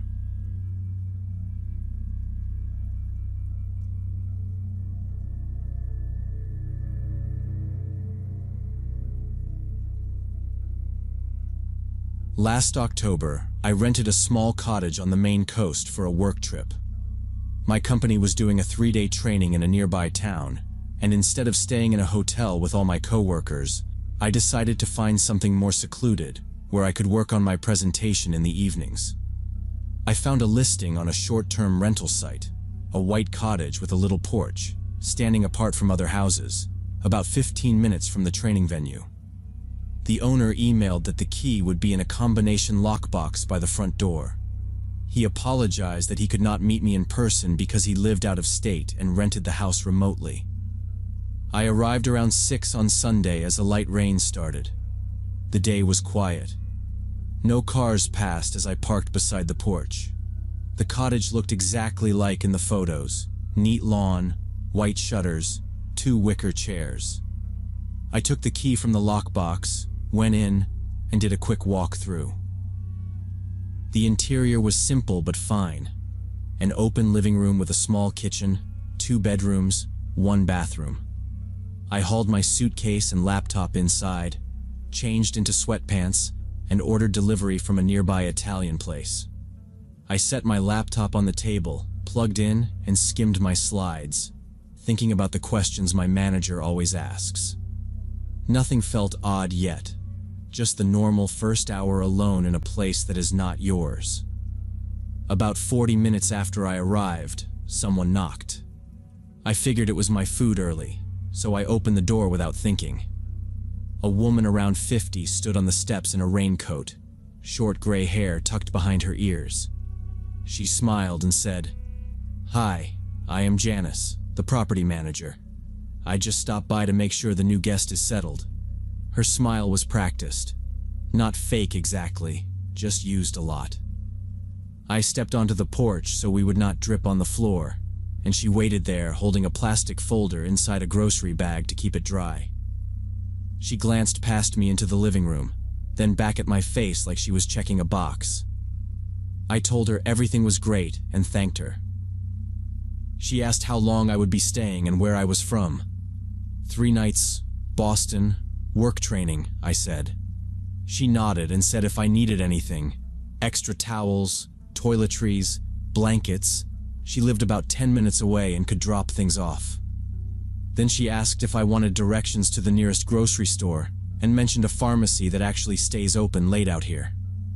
It was normal small talk, but I did catch myself thinking it was late and raining for a check-in. I said I was fine and that I should get back to work. She gave me a plain white card with her first name and a phone number. No logo. Before she left, she added, "Keep your car doors locked. Teenagers sometimes do dumb stuff out here." She said it like a casual tip, but I locked the door after she walked down to her car anyway. A few minutes later, a different knock came, faster and lighter. That was my dinner. The delivery kid handed me a paper bag and ran back to his car like he hated the rain. I ate at the kitchen counter while I scrolled emails, then opened my slide deck and made a list of talking points. The house clicked and creaked the way old houses do, and I kept telling myself not to assign meaning to every sound. I double-checked the front door and the little side door in the kitchen because of Janice's line about teenagers. Her card sat by my laptop. Just Janice and a number. By 9, I was in work mode, laptop open, notes spread, TV on low with local news for background noise. I was not really watching, but the weather guy said the rain would last all night. When I got up to refill my water, I noticed the porch light was on. I did not remember turning it on. Maybe it was on a sensor. I was not going to hover at the window, so I went back to the table and kept typing. A few minutes later, the TV glitched for a second, just a tiny flicker, and then it was fine again. I muted it and listened for a minute. All I heard was rain on the porch roof. I added a bullet, deleted 2, and checked the agenda email. My phone was face down next to the keyboard. It buzzed once, then again. When I flipped it over, the screen said, "Unknown caller." I let it go to voicemail because spam always calls at night when you are trying to focus. Then it buzzed again almost immediately with the same thing. I looked at the door and toward the window and could not see the porch. The house felt too quiet in that way you notice on purpose. I set the phone and told myself to finish a slide. I had just started typing when my phone lit up and an unknown number called me. "Hi, this is Roger, the owner," the man said. "I just got a notification that the door code was used earlier, so I wanted to check you found the key and everything's okay." I felt stupidly relieved and said yes, the key worked and the place was great. Then I mentioned that his property manager, a woman named Janice, had already stopped by to check on me. The line went quiet. Not dead, just him breathing. He said, very slow, "I don't have a property manager." "I never send anyone." I stood up so fast my chair scraped. He asked, "What did she look like?" "What exactly did she say to you?" I told him. Around 50, short gray hair, raincoat, introduced herself as Janice, said she lived 10 minutes away, offered groceries and extra towels, told me to keep my car locked because of teenagers. He let out a breath and said, "You need to call the police right now. That's someone pretending to work for me. She's casing the place, or you. Hang up and dial 911. I said okay. He added, "Don't open the door to anyone. Stay away from windows." I hung up, hands shaking, and dialed. The dispatcher answered fast. Name, location, nature of emergency. I gave the address from the listing. Said a woman had come by claiming to be a property manager, but the actual owner said he has no one. The dispatcher asked if she was there now. I said I didn't know. I told her I had a card with a first name and number, but no company. She told me to lock all doors if they weren't already, move to an interior room, stay on the line. I said the front door was locked, and so was the side door. She asked if I had seen a vehicle. I hadn't. She said officers were on the way. I stayed on with the dispatcher and heard it at the same time. A hard, flat rap on the living room window. Not the door. The window. I turned and there she was. That same woman, her face pressed to the glass. Not angry, not smiling. Just watching me like she was making sure I was me. I yelled without meaning to and backed into the wall. "She's here," I said into the phone. The dispatcher told me to move to a safe room and lock it. Stay quiet. Do not engage. I ran to the closer bedroom and shut the door, turned the thumb lock, and pushed the small dresser against it because my brain needed to do something. The woman jiggled the front handle, a slow pull and rattle. Then again, harder. The dispatcher kept me talking. "Where are you? Can you barricade more? Are there other exits?" I told her I was in the bedroom, that I could hear the front door, that I didn't think she was inside. There was a scraping sound like she brushed against the porch rail. Then nothing. Then the handle again. I did not go check. The dispatcher gave me updates. Officers were close, minutes out. I heard one more knock at the window, farther away this time, lower, like she tried a different pane. Then silence. That was worse. I crouched by the bed, phone to my ear, trying to listen past my breathing. The dispatcher said the officers were pulling up. After that, there were sharp knocks and a man's voice yelling, "Police! If anyone's inside, call out." I called back from the bedroom, said my name. They told me to stay put until they cleared it. I listened to boots, a door opening, radios, the porch door, then the officer outside my bedroom. "It's clear. You can open up." I moved the dresser and opened the door. 2 officers were in the hall. They were polite but quick, asked for a description, and walked the property with flashlights, while I stood with another officer in the kitchen. No footprints they could see, no car nearby, no one on the road. They took the card the woman gave me and said they'd check the number. One asked if there was anyone who knew I was staying alone. I said my co-workers knew I was in town, but not this address. He suggested I find a hotel for the night. I said yes. They waited while I grabbed my laptop and a few things, then followed me to my car. Before I left, they checked the lockbox and door again. The owner, Roger, came by the next morning while it was light, and he looked like he hadn't slept. He kept saying he was sorry, and that in 5 years of renting he'd never had anything like this.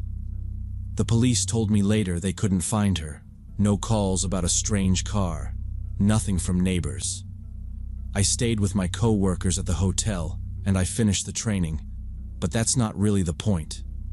What stuck with me was how normal she seemed, and how easily I opened the door.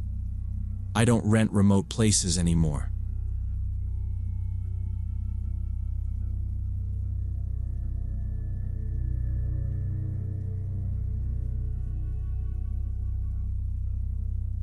The lock on my room's door had been ripped out of the frame, even though I'd blocked it with a dresser just an hour earlier. Last summer in Oregon, I was driving back after client meetings, regional manager stuff, mileage reports piling up in my head, when around 9 at night, the highway went empty and my engine started coughing. Then it died. No bars on my phone, fields on both sides, not even a farmhouse light. The only building I could see was a rundown motel with a sun-bleached sign and 4 long buildings shaped like a U around a weeds-choked parking lot. Most windows were boarded. It looked dead, but it still beat sleeping in a dead car with semis ripping past at 2 in the morning. I tried a few doors, telling myself I'd pay someone in the morning if anyone even owned the place. The first 3 were locked solid.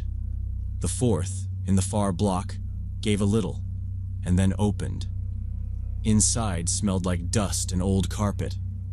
Dry though, no mold. There was a cracked dresser, a busted TV, and a mattress with no sheets. I dragged the dresser to the door, wedging it across the knob, and kicked the deadbolt over out of habit. I knew it was dumb. Nobody was coming, but I still checked the bathroom and the closet. I left my bag near the back wall, grabbed my thermos of coffee from the trunk, and sat on the mattress with my back to the corner so I could see the whole room. I must have dozed in and out because when an engine rolled into the lot at midnight, I was awake before I knew why. Headlights swept through the cracks in the boards for a few seconds, cut out, and left a dull after-image. I sat there listening. 10 quiet minutes. My heartbeat slowed. Then I heard voices. 2 men, low and close, like they were keeping it down for someone, not like they cared if anyone heard. They moved along the outside walkway, shoes scraping grit, testing doors. A rattle, then another a few units down, then a thud. I slid off the mattress and put my weight into the dresser, feeling stupid for picking the furthest, most hidden room. One of the voices said, "Locked," and the other answered, "Keep checking." Their steps came closer, patient. My hands were already wet and the room felt smaller. They stopped right outside. The knob wiggled once, twice. A shoulder hit the door. The dresser nudged my thighs. I pushed back. A second slam, heavier, made the top corner of the door flex. The voice closest to me said, almost bored, "It'll go," and they both started driving it in rhythm. I braced my back and legs and tried to be smart about it. Push when they hit, breathe when they reset. But the dresser scraped an inch, then another. One of them laughed under his breath. Not loud, just confident. I looked around for something better than a dresser and found nothing worth a damn. The bathroom had a second door with a tiny window that looked into the inner courtyard. It was the only option that wasn't stand here and get flattened. I told myself I'd circle, get to the car, and be gone before they realized I'd switched sides. I grabbed my keys and the backpack with my laptop and receipts. The next hit to the main door popped the strike plate out of the jam, and the frame made a sharp, dry sound that I still hear when people slam doors in conference rooms. I moved into the bathroom, shut the door behind me, and latched it. Not that it would slow them, but noise buys seconds. I put my elbow through the little window. It hurt like hell, and glass stuck to my skin, but I cleared it fast with my sleeve, turned the latch, and shoved the frame outward. The crash when the main door finally gave up sounded like furniture breaking in a warehouse. I slid out feet first, dropped into the weeds, and stayed low. Someone shouted, "Window!" and another voice swore. I ran along the back of the building, following the strip of bare dirt under the eaves so I wouldn't crunch gravel, and cut around to the end. The lot opened up. Their pickup, a beater with a mismatched door, sat nose out, parked at an angle that blocked the main exit. My sedan was 10 yards off, crooked where I'd left it earlier when it died the first time. I heard one of them in the room behind me, the other landing outside with a thump and saying, "He's out." I didn't look back. I yanked the driver's door, dropped into the seat, and jammed the key in. For a second, all I got was a sick little cough and a dead dashboard. I pumped the pedal once, twice. The engine sneezed, then caught, rough and shaky. "Come on," I said out loud, like it was a coworker on a bad day. The headlights threw thin cones across the lot. In my mirror, a shape cleared the corner and stopped, surprised I'd made it to the car at all. He lifted a hand, maybe to shout, maybe to point. I didn't wait for the caption. I cranked the wheel hard and aimed not for the blocked exit, but for the shoulder where weeds had eaten the pavement. I could feel the sedan fighting the ruts under the tires as I bounced off the curb.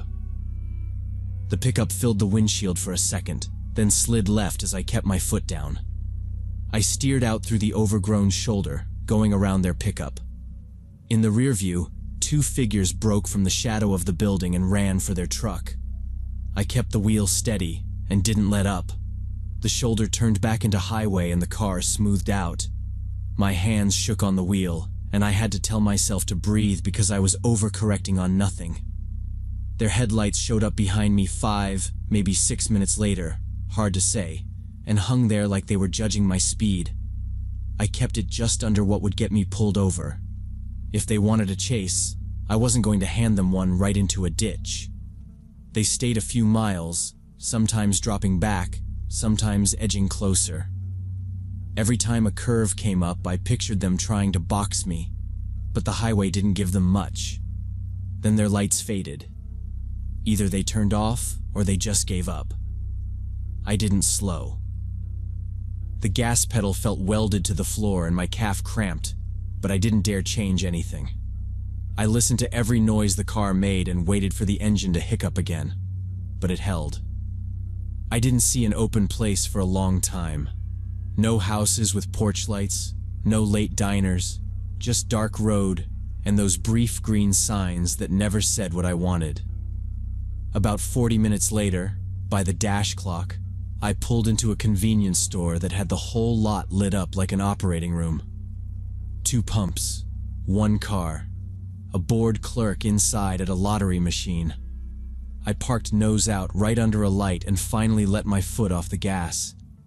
The silence made my heart sound too loud.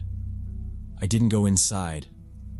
I didn't want to put walls around me again, and I didn't want to explain why my sleeve had dried blood from the glass. I locked the doors, adjusted the mirror so I could see all the approaches, and sat there. Every set of headlights coming off the highway made me tense, like I'd been caught doing something I couldn't defend. If a truck braked, I watched it the whole time it was in the lot. I told myself that if the pickup showed up, I'd lay on the horn and stay under the lights. A camera stared at me from the corner of the roof. I liked that camera. The sky went gray, and then it was morning.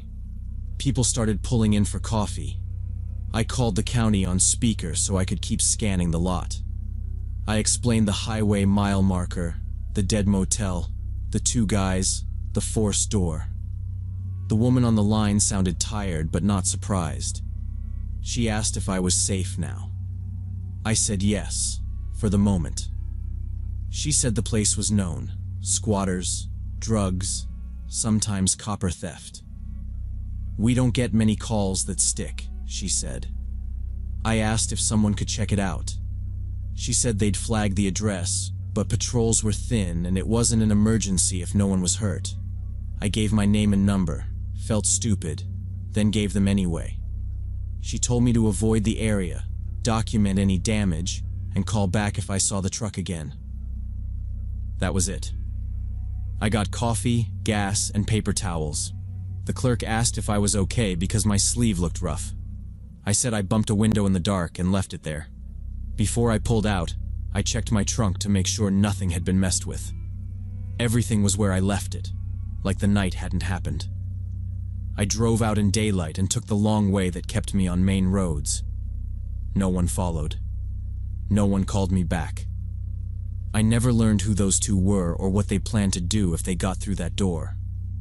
Maybe they thought drugs or cash were inside. Maybe they wanted my car.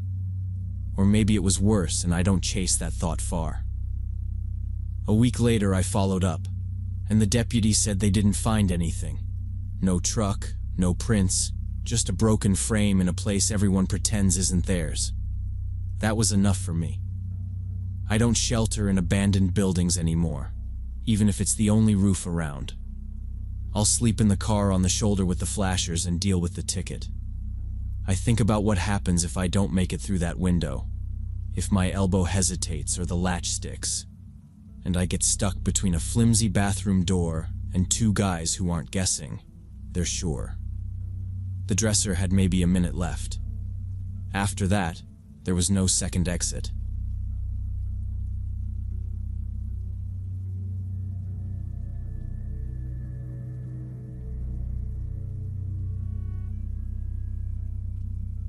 Back when I was 32, I traveled for work all the time. I came to a conference in a big port city on the East Coast. It was my first trip to that city, and I stayed at a hotel in the business district where the event was held. The conference ended late, around 11 at night, and I decided to walk to find a 24-hour store. I needed to buy a phone charger that I forgot at home. The concierge pointed me in the direction of the nearest supermarket but warned I should take a cab. I figured it wasn't that far and I could walk. Just 15 minutes according to the map. I left the hotel, turned right as instructed, and walked along the lit street past office buildings. I was still in my work clothes, badge on a lanyard, flats instead of heels because I'd learned that lesson on my first sales roadshow.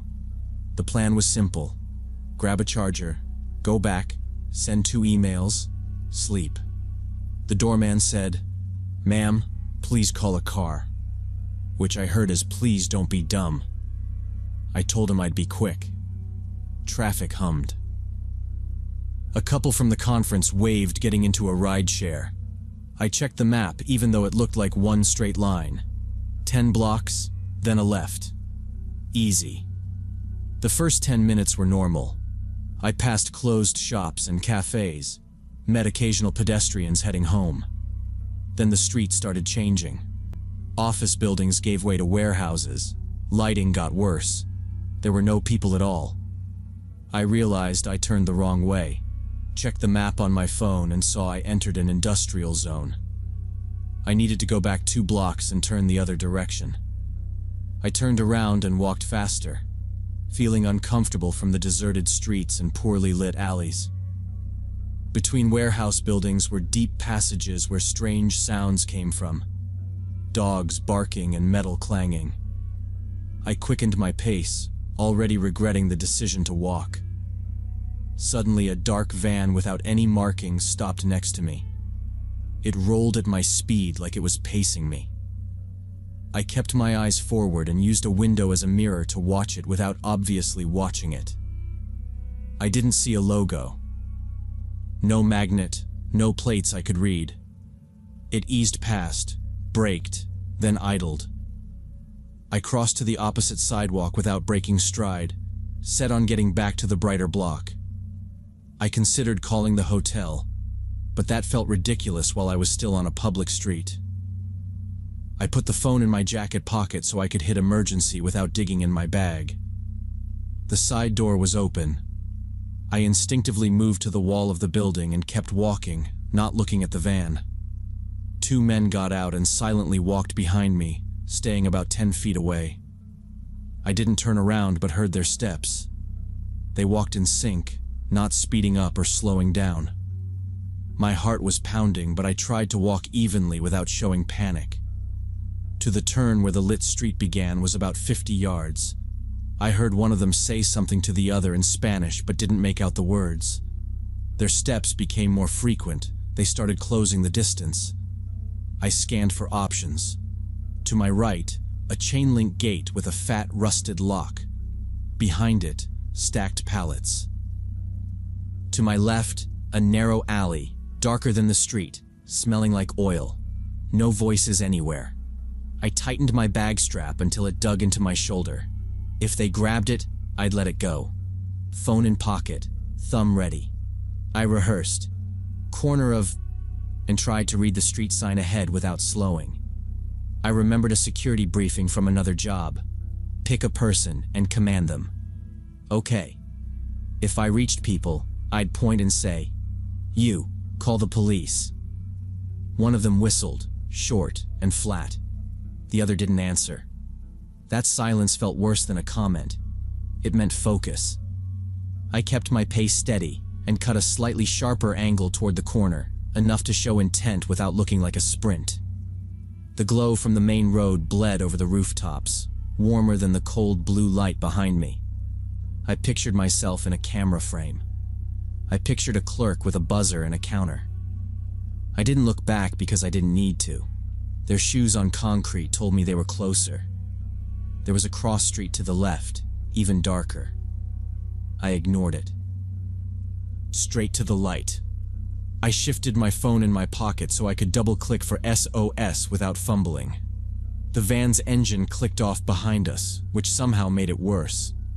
I could hear them breathing now, calm, not winded. I told myself not to run unless I had to, because if I ran and they ran, I'd have nothing left before the corner. I felt my calf twitch anyway. I counted 5 more parking bays to the turn. 4. 3. My mouth was dry and I swallowed air. I saw a glowing gas station sign ahead at the corner of the block and almost ran toward it. The steps behind me quickened, but when I ran out onto the lit street where cars stood and the gas station was working, I looked back. The men were gone. They just disappeared, apparently returned to the van. I didn't waste time trying to spot it. I cut straight across the forecourt and pushed through the door. The chime sounded too loud. There were 2 customers at the soda fountain and a cashier behind thick glass. I went straight to the counter and said, "Can you call me a cab, please?" Right now, my voice came out thin and shaky. He looked at me, looked past me toward the street, and picked up the phone without asking for money. I kept my hands flat on the counter so he wouldn't see them tremble. While waiting, my hands were shaking and I couldn't calm down. I focused on stupid things. The scratch on the plexiglass, the smell of old coffee, the way the lottery tickets were lined up. I kept checking the door like they'd stroll in and pretend to buy gum. The cashier, an older man, looked at me carefully and asked where I was coming from. I pointed with my chin, because I didn't want to turn my back to the door, and said, "From down there, near the warehouses." I took a wrong turn. He shook his head right away, like he'd expected that answer and hated it. "Ma'am, you're lucky," he said. And he said it in a flat, serious way that made me feel it in my stomach. He asked if anyone followed me, and I said there were 2 men and a van, no plates. He sucked his teeth and told me not to go back that way. He said in that industrial zone people regularly disappear, especially at night. For the last 2 years, a group operated there kidnapping people, and police couldn't do anything about it. He wasn't being dramatic. He sounded tired, like he'd said it before, like he'd told other people who didn't listen. He nodded at the cameras on the ceiling and said, "Stand where the lens can see you." I moved 2 steps and stood under the brightest strip. I asked if he'd called the police on them before. He said yeah, a bunch of times. But by the time anyone came, the van was gone, the street was empty, and there was nothing to point at. "You were loud," he added, meaning my entrance, the chime. "That helps." He told me to keep my phone out and not unlock the door for anyone. The 2 customers kept glancing over like they wanted gossip, but also didn't want to get involved. The cab pulled up faster than I expected. I made the driver roll forward so I could get in right by the door, no extra steps. He asked where to. I gave the hotel name, and he nodded like he knew the one. As we pulled away, I twisted around to look. The cross street was empty again. No van, no men. Just that dead block sitting there like nothing had happened. I sat back and realized I was gripping the door handle so hard my fingers hurt. The driver didn't ask questions. He kept the radio low. That helped. Back at the hotel, I went straight to my room and locked everything. Deadbolt, latch, even wedged my suitcase under the handle because I didn't know what else to do with the adrenaline. I couldn't sleep all night, replaying in my head what could have happened. Every version was worse than the last. I tried to read emails to distract myself, and ended up staring at the screen with my inbox open and nothing going in. Around 4, I dozed for 20 minutes and jerked awake because a car horn outside sounded like that van door. Next day, I told a colleague from the local office about it, and she confirmed the cashier's words. That area was known as dangerous. There really were cases of disappearances, and locals never walked there at night. She said vans without plates were often spotted in that zone, and police suspected connection to human trafficking but had no evidence. She said it like a warning she wished she'd given me yesterday. I understood how close I came to becoming another missing person. Still don't understand why they backed off. Maybe they were scared of cameras at the gas station or just decided the risk was too high. Since then, on business trips, I never walk through unfamiliar areas at night. I always take cabs even if the distance seems short. That 15-minute walk almost cost me everything.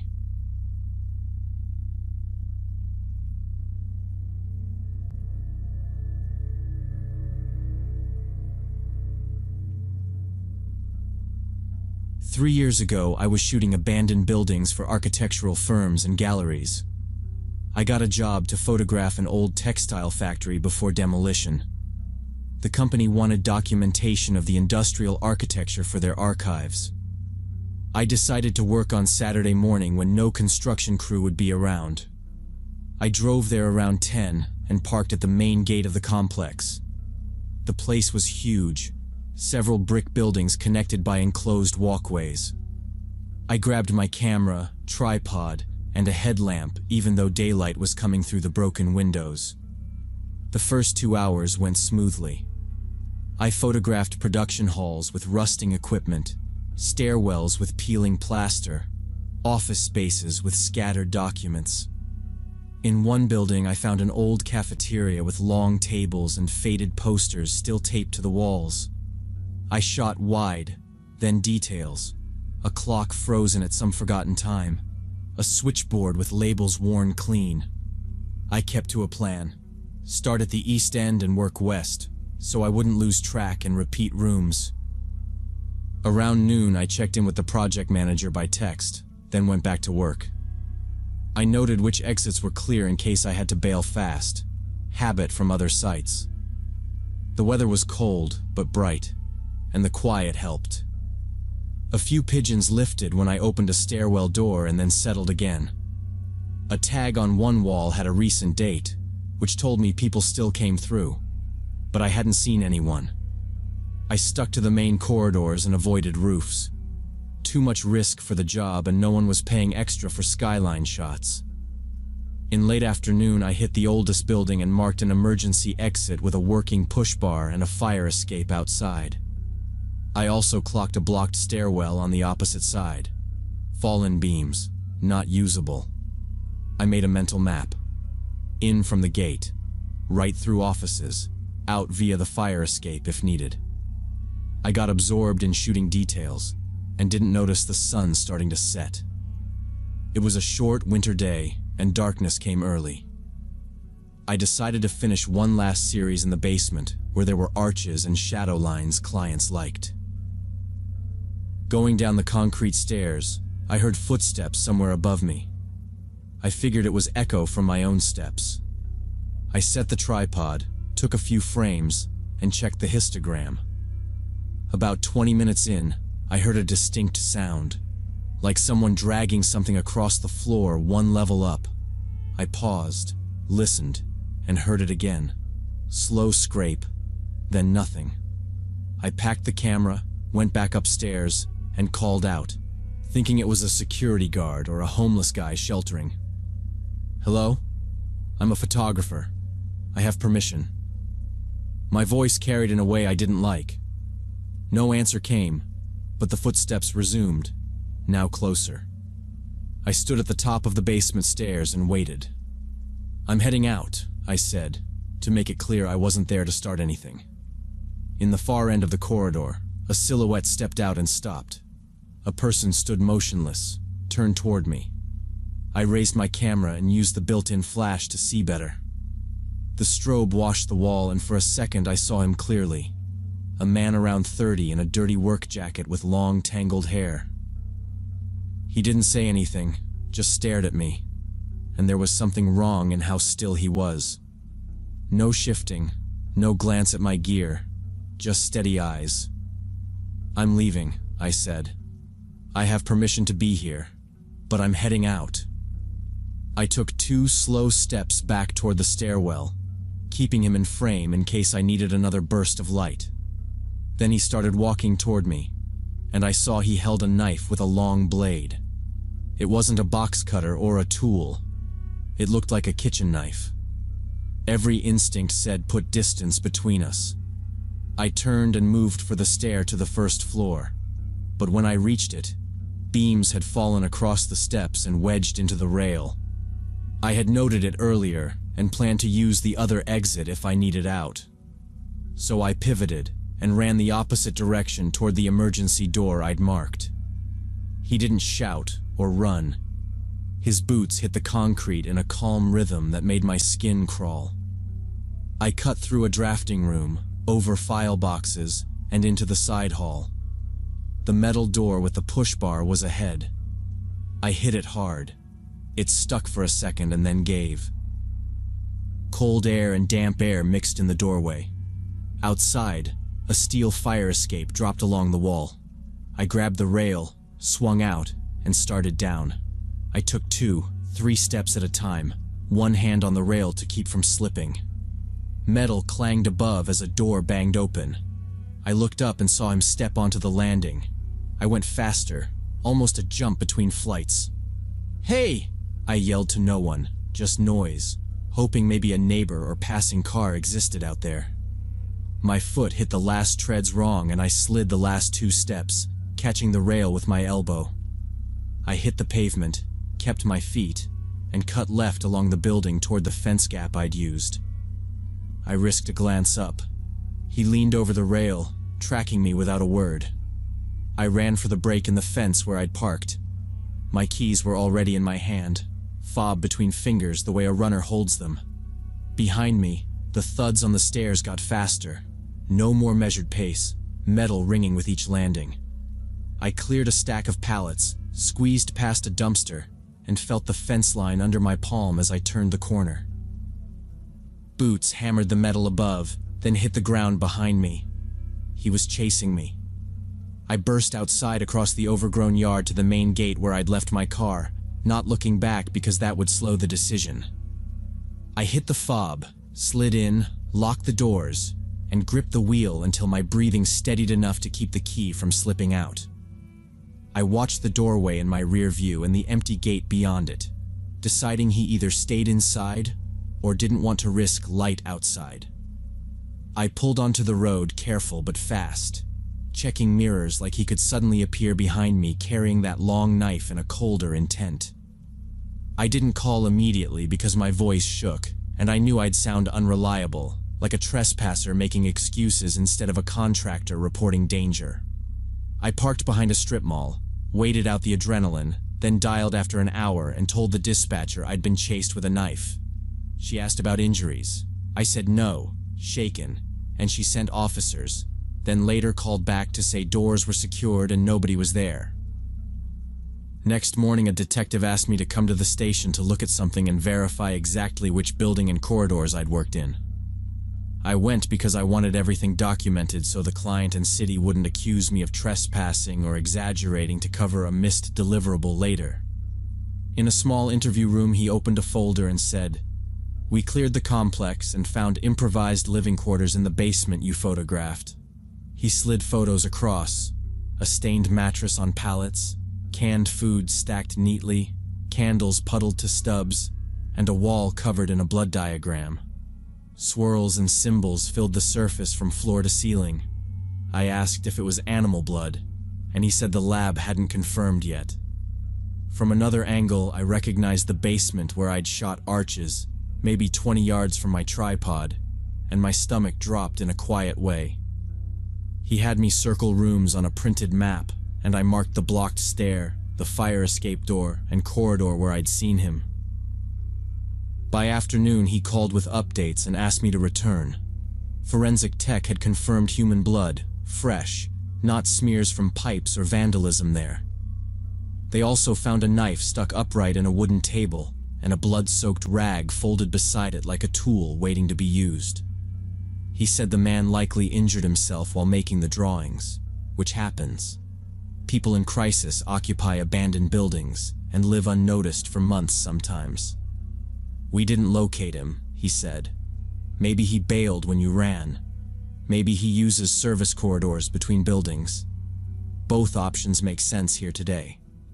He warned situations like this turn violent fast if they think their space is threatened and said, "You're lucky he didn't corner you downstairs alone."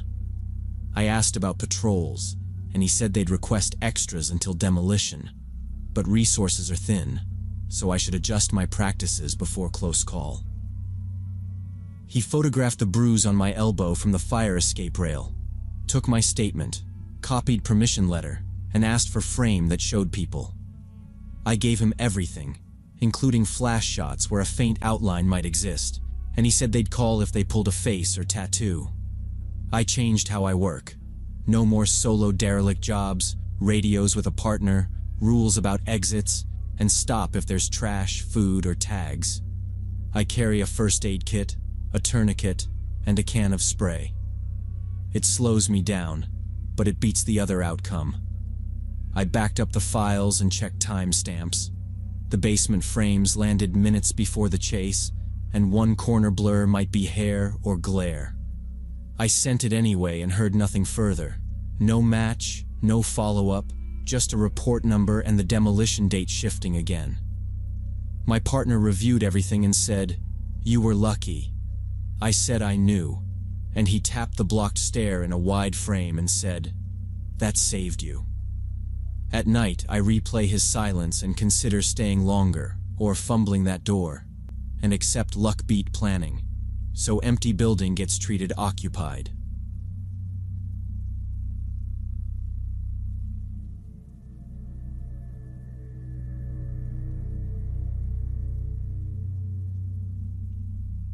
Detective Rachel Connor from the Sacramento Police Department spent years reviewing cold cases involving minors. She liked the order of it: boxes, reports, one screen per subject, because it kept the noise in her head down. But this one case always made her stop. 2004, apartment off a busy street, single mom, 9-year-old boy named Tyler, who kept insisting someone was in his room at night, behind the bookshelf by the window. The mom was working doubles and coming home at midnight, so at first she told him it was nightmares and sent him back to sleep. It wasn't neglect, it was triage. Still, the notes showed almost a month of the same complaint. Tyler refused to sleep in his room one Saturday morning and had a breakdown. The mother's statement said she lost her patience. She took him by the hand, walked him to the room, and said, "I'll show you there's nobody there." She went to the shelf and started pulling it away from the wall. The shelf jerked back. Someone was holding it from the other side. Rachel reread the original patrol narrative twice.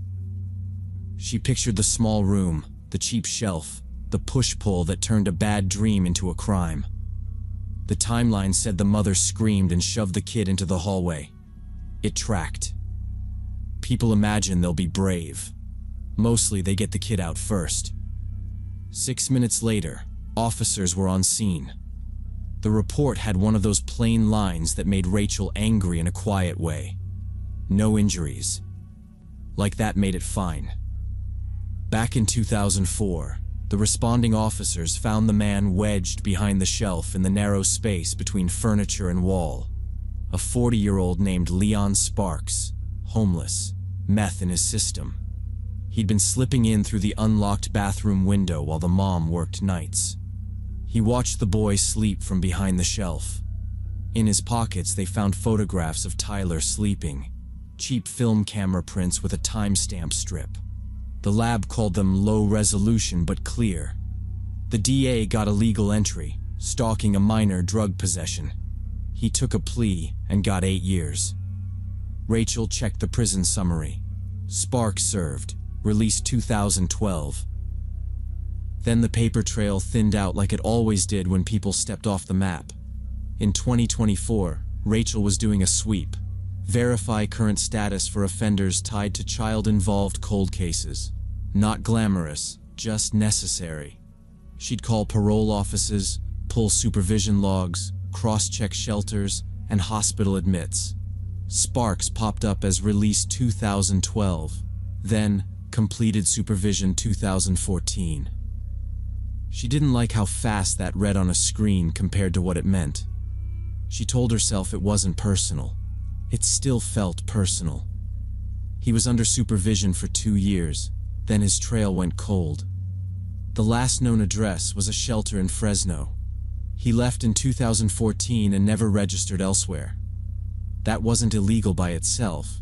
His case didn't carry lifetime registry, but it made Rachel's skin itch. She started with the basics. DMV returns, Medi-Cal hits, county jail books. Nothing. She tried to find Tyler to warn him, even if it was just a courtesy call. The family had bounced through 3 addresses after 2004, 2 in the same school district, then a private mailbox, and then they moved out of state. The forwarding ended. No current phone. The old landlord said, "Nice lady. Quiet." Paid on time, Rachel told a colleague about it over coffee and records. He listened without interrupting. He was the type who didn't think everything was a pattern, but he still checked. "Want me to run unsolveds? Kids say, 'Someone in the house at night' type?" he asked. She said yes. He pulled a filtered dump for California, last 5 years, terms like night intruder, child report unverified, suspicious attic, and closet hiding. He wheeled his chair over and they went down the list. 3 reports stood out. Different counties, different families. Same opening line. A kid reports someone inside at night. Adults chalk it up to nightmares. Police do a quick check, find nothing. In one case, the family later discovered an open vent in a hallway ceiling and small footprints in dust in the attic. The responding officers did a crawl, found nobody. Rachel read that one twice. The dust photo was attached to the report, a gray square with patternless impressions. She forwarded it to herself anyway. She didn't get dramatic about it. She flagged the 3 cases in her working set with a shared tag and wrote a short note for the unit. Historic offender with a specific behavior profile, prior access via unsecured entry points, late-night proximity to sleeping children, photography pattern. She added the Fresno shelter link and his old booking photo. The photo was one of those images that make people argue about pity versus anger. Rachel just saw logistics, jawline, height estimate, posture that said stimulant abuse. Then she tried to push the search on Sparks. She checked 2 death indices, nothing. She ran his name against County Coroner John Doe's, no close matches. She tried a clinic intake under an alias he'd used once, Len Park, hoping for sloppiness. 0. She requested the Fresno shelter's old paper logs from storage because sometimes someone wrote a phone number in a margin. When the PDF came back, the pages were scanned, skewed, handwritten columns zigzagging. She leaned in until her eyes hurt, found a phone number next to Leon S. It was dead. Rachel didn't call the press and didn't announce a theory. She sent quiet emails, patrol briefings in 2 districts about securing attic access, checking vents, not dismissing children's reports without a secondary search. "Take 10 more minutes," she wrote. "Just 10. She knew how 10 minutes sounded in a busy night. She still wrote it. She thought about the mother in 2004 saying, "I'll show you there's nobody there," and how fast that turned into a scream in a hallway. She thought about kids being told to go back to bed. She pictured a narrow space behind a shelf and a man holding it in place while a child slept 3 feet away.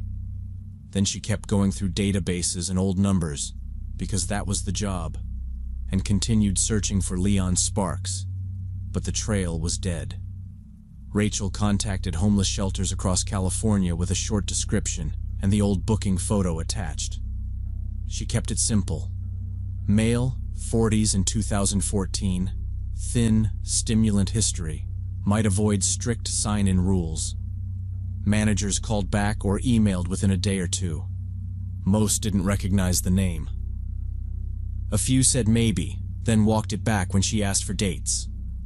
One forwarded grainy stills of a different man. Nothing useful. She noted dates and contacts for follow-up, in case something later connected to this particular search. She pulled arrest records for trespass, prowling, burglary tools, child stalking. The results were noise, X's at windows, custody messes, drunk neighbors climbing into the wrong unit. None of it matched a careful entry through a small opening and a habit of watching a child sleep. She wouldn't bend facts to fit him. Next was the family. Social media search. The mother's old first name paired with a new last name and a small porch photo. Rachel sent a message from her work account and asked for a call. The reply came that night with a number. When Rachel called, the woman sounded cautious but steady. "Is there a new reason to worry?" the mother asked after Rachel introduced herself. "I'm updating records on released offenders tied to old cases," Rachel said. "I don't have a specific threat. I wanted to verify current information." There was a pause with household noise in the background. The mother said Tyler was 29 now, married with kids, living in Oregon. She said he didn't like talking about it, even after all these years. "He still checks closets," she added. "Storage spaces, attic doors, hotels, rentals. He does it fast so he thinks I don't see." Rachel kept her voice even. "Understood. Would he be willing to speak by phone?" "I can keep it brief." Another pause. "He's trying to move on," the mother said. "He prefers not to revisit it."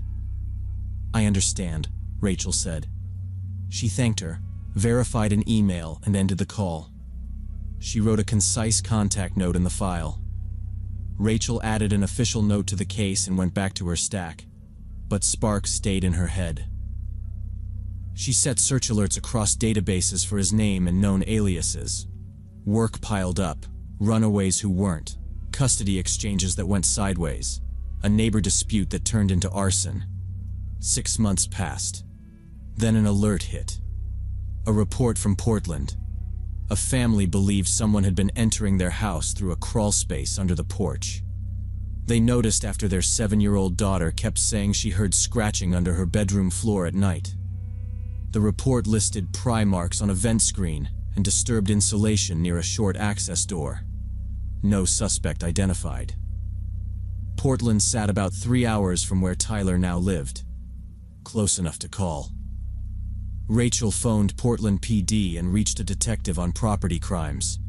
She gave Sparks' background in short lines, sent the old photo and the Fresno shelter note, and asked if they'd found any camera or bedding signs. "We don't have him tied here," the detective said.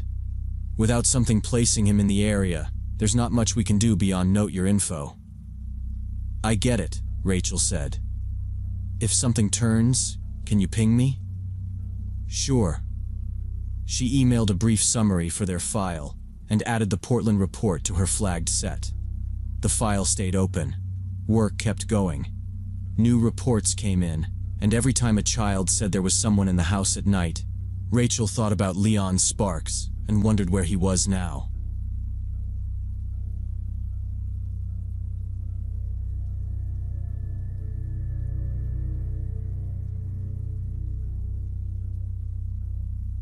I was working at this big sporting goods store for about 8 months after finishing college, selling sneakers and athletic wear while looking for something more serious. I was 23, wore the standard red polo with a Tyler, sales associate name tag, and spent my shifts helping customers find sizes and ringing up purchases.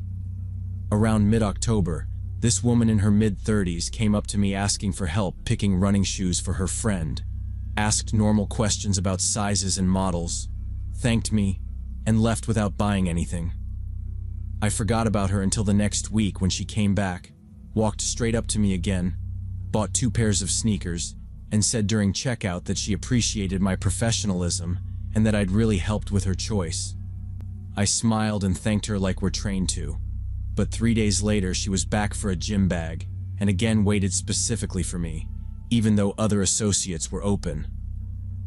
After her 4th visit in a week, my coworker Eric joked that I had a regular, and I started seeing the pattern. She came almost every other day, always bought something small, always found me. It wasn't anything dramatic at first.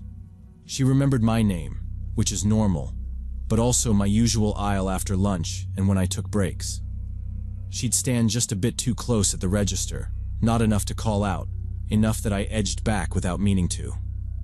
When I offered to check another store for a size, she said, "No, I like when you help me."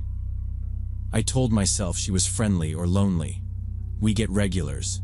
Some people make the store their routine. A week later, I got an Instagram follow request from an account called Rachel Cares. Blurry beach avatar, no bio. I accepted, then realized it was her. She started liking my old photos going back 2 years. Little heart notifications stacking every minute. I felt mild discomfort but told myself she might like my shoe posts. The next day she DM'd, "Hi Tyler. Thanks for the help at the store. You're always so attentive. Maybe coffee sometime?" I replied that I appreciated it but didn't meet customers outside work, company policy, and hoped she understood. She wrote back immediately, "Of course. Just wanted to get to know you better. You seem interesting." I left it there, but the messages kept coming. Daily updates about weather, her errands, a show she watched, and each one ended with a question about my life. When I didn't answer, she'd follow with, "Everything okay? Are you busy?" Or, "Hope I'm not bothering you." It stopped feeling like casual chat, and more like she was checking whether I'd read her, whether I was ignoring her. Eric noticed me turning my phone face down and asked if it was the customer. I said no, but I also started logging her visits in my notes app, just dates and short details in case I needed to explain something later. That sounded paranoid even to me, but I did it anyway. One night I typed, "She asked if I live alone," then deleted it because maybe I had misheard. Next time she asked if I liked early mornings or late nights.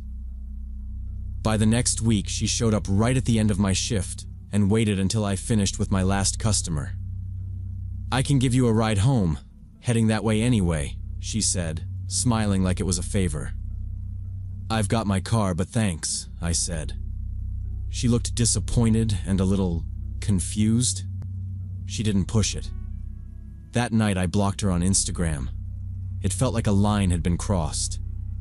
The next morning I had a new follow request from R_for_Rachel. Same avatar, no posts. I blocked that one too. 2 days later she came to the store with a gift. A box of expensive protein bars and a note. "For the best associate. Thanks for everything." I told her I couldn't accept personal gifts from customers and asked my manager, Andrea, to speak with her. Andrea pulled her aside, explained it was inappropriate and that she needed to stop contacting me personally. Rachel started crying, saying she was just trying to be friendly and didn't understand what she did wrong. She left after Andrea repeated the boundary and said future concerns would involve store security. I felt like the bad guy, even though I knew we'd handled it right. 3 days later, as I was clocking out, I saw her in the parking lot, sitting in her car with the engine running, not heading toward the store, just parked facing the doors. I turned around immediately and went back inside, told the security guard Luis that I didn't feel comfortable walking out alone. He nodded and said he'd walk me out to my car. We stepped out together. Same steady pace we always use when we're trying not to turn a thing into a bigger thing.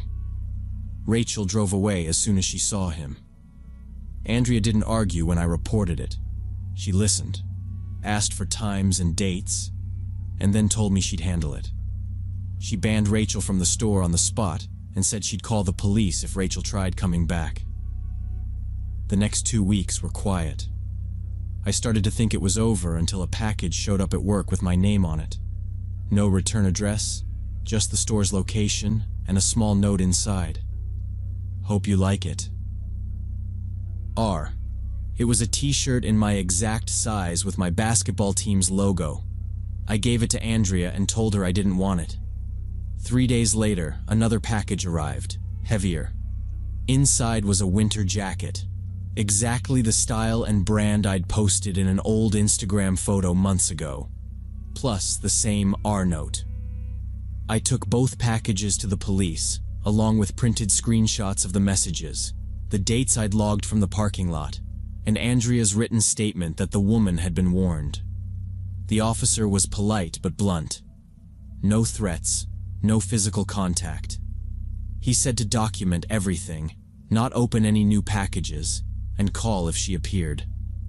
My parents wanted me out of there. After a call with the district manager, I got transferred to another store in a different town about 30 miles away. I scrubbed my Instagram, deleted the account, made a new one with a different name set to private, and I stopped posting anything that could hint where I worked or what my schedule was. The first 3 months at the new store were normal. No strange customers, no packages, nothing parked out front waiting. I started to relax. I met Kayla through a mutual friend and we went slow. Coffee first, then dinner. I didn't tell her everything, just the short version. Weird customer. Had to switch stores. Lesson learned. In early February, my mom called sounding tight. "A box came here for you," she said. "No return address." My parents didn't open it. They wrote "return to sender" and brought it to the post office. I called the police and updated the report. The detective said it would be hard to trace without a sender and asked if I wanted to consider a restraining order if Rachel surfaced again. I said yes. If she showed up, I'd file immediately. After that, my parents installed cameras facing the street and the porch. I started scanning mirrors when I left work, taking a different route home twice a week. I told Kayla I had some family stuff going on and might be jumpy. She didn't press. No more packages came. Rachel didn't show. Still, I stopped wearing any tag with my last name. At the new place, my badge only reads Tyler Sales Associate. When a female customer waits for me instead of the closest associate, I pull Andrea's old playbook in my head and keep everything brief and neutral. Here are the sizes. Here's the return policy. Thanks for coming in. My phone stays in my pocket on vibrate. Notes app one tap away, just in case I need to record times. The part I can't shake is how she got my parents' address. I never posted it, never put it on my profiles. Maybe she scraped it off some old public records site. Or maybe she asked a question I answered without thinking. Something dumb like, "Which neighborhood did you grow up in?" That let her connect the dots. I don't know. That not knowing keeps me careful. I double-check friend requests. I keep my social media boring and private. When someone calls me by my first name at the register, I feel my stomach tighten a little until I figure out if it's just because of the name tag. I miss the feeling of not thinking about these things, but I also know it only took one person deciding I was more than a cashier who helped her pick shoes. So I watch for small patterns now, the extra visit, the too familiar message, the heading that direction anyway. And I don't ignore my first reason to step back.